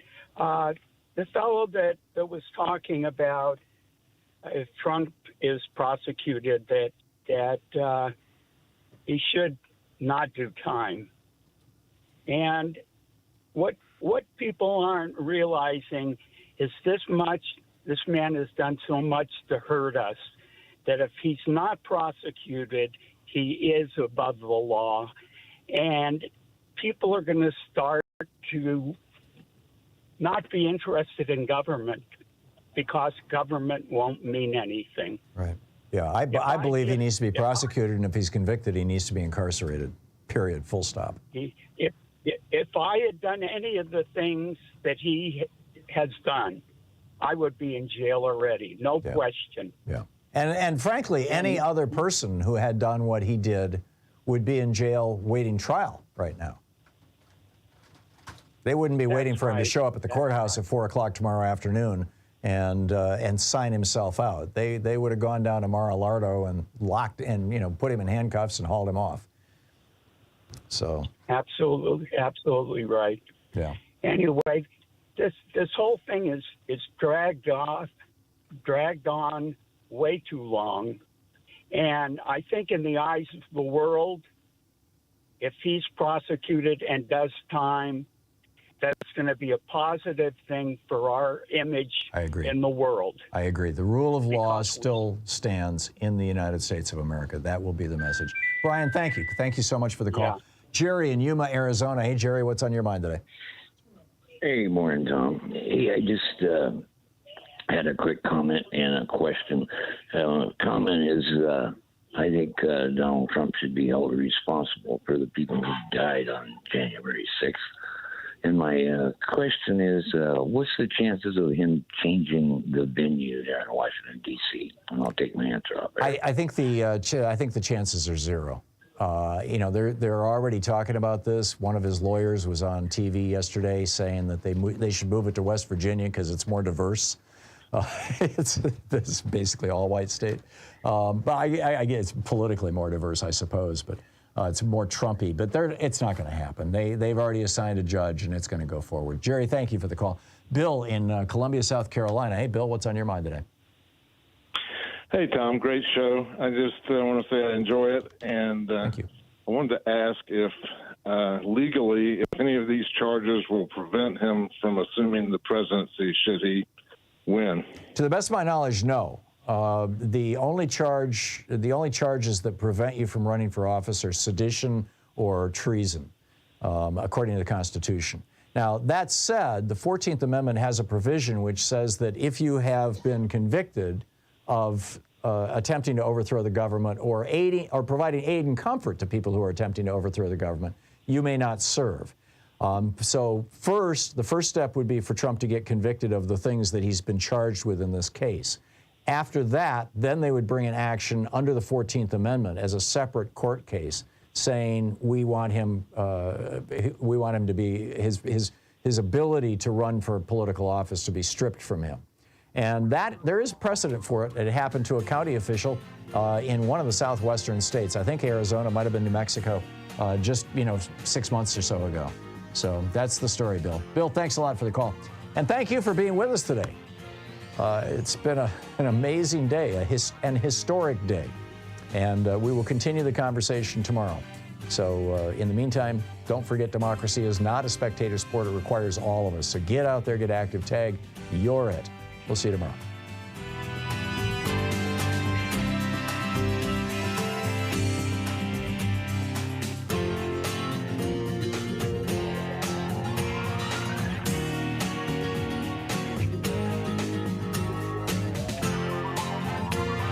You've been listening to Thom Hartmann. For audio and video archives, visit thomhartmann.com.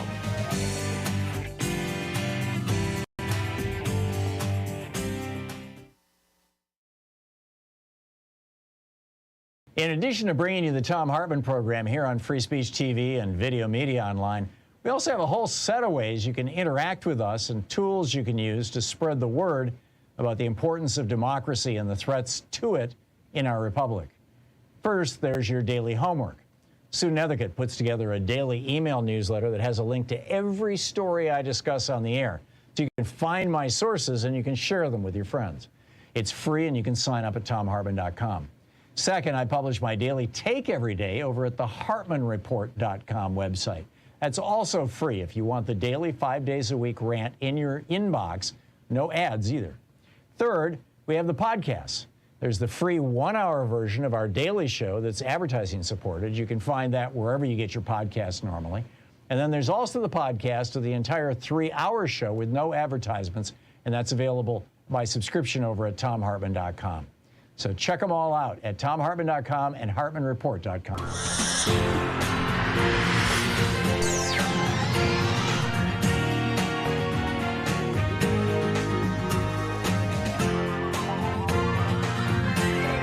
We say fight back!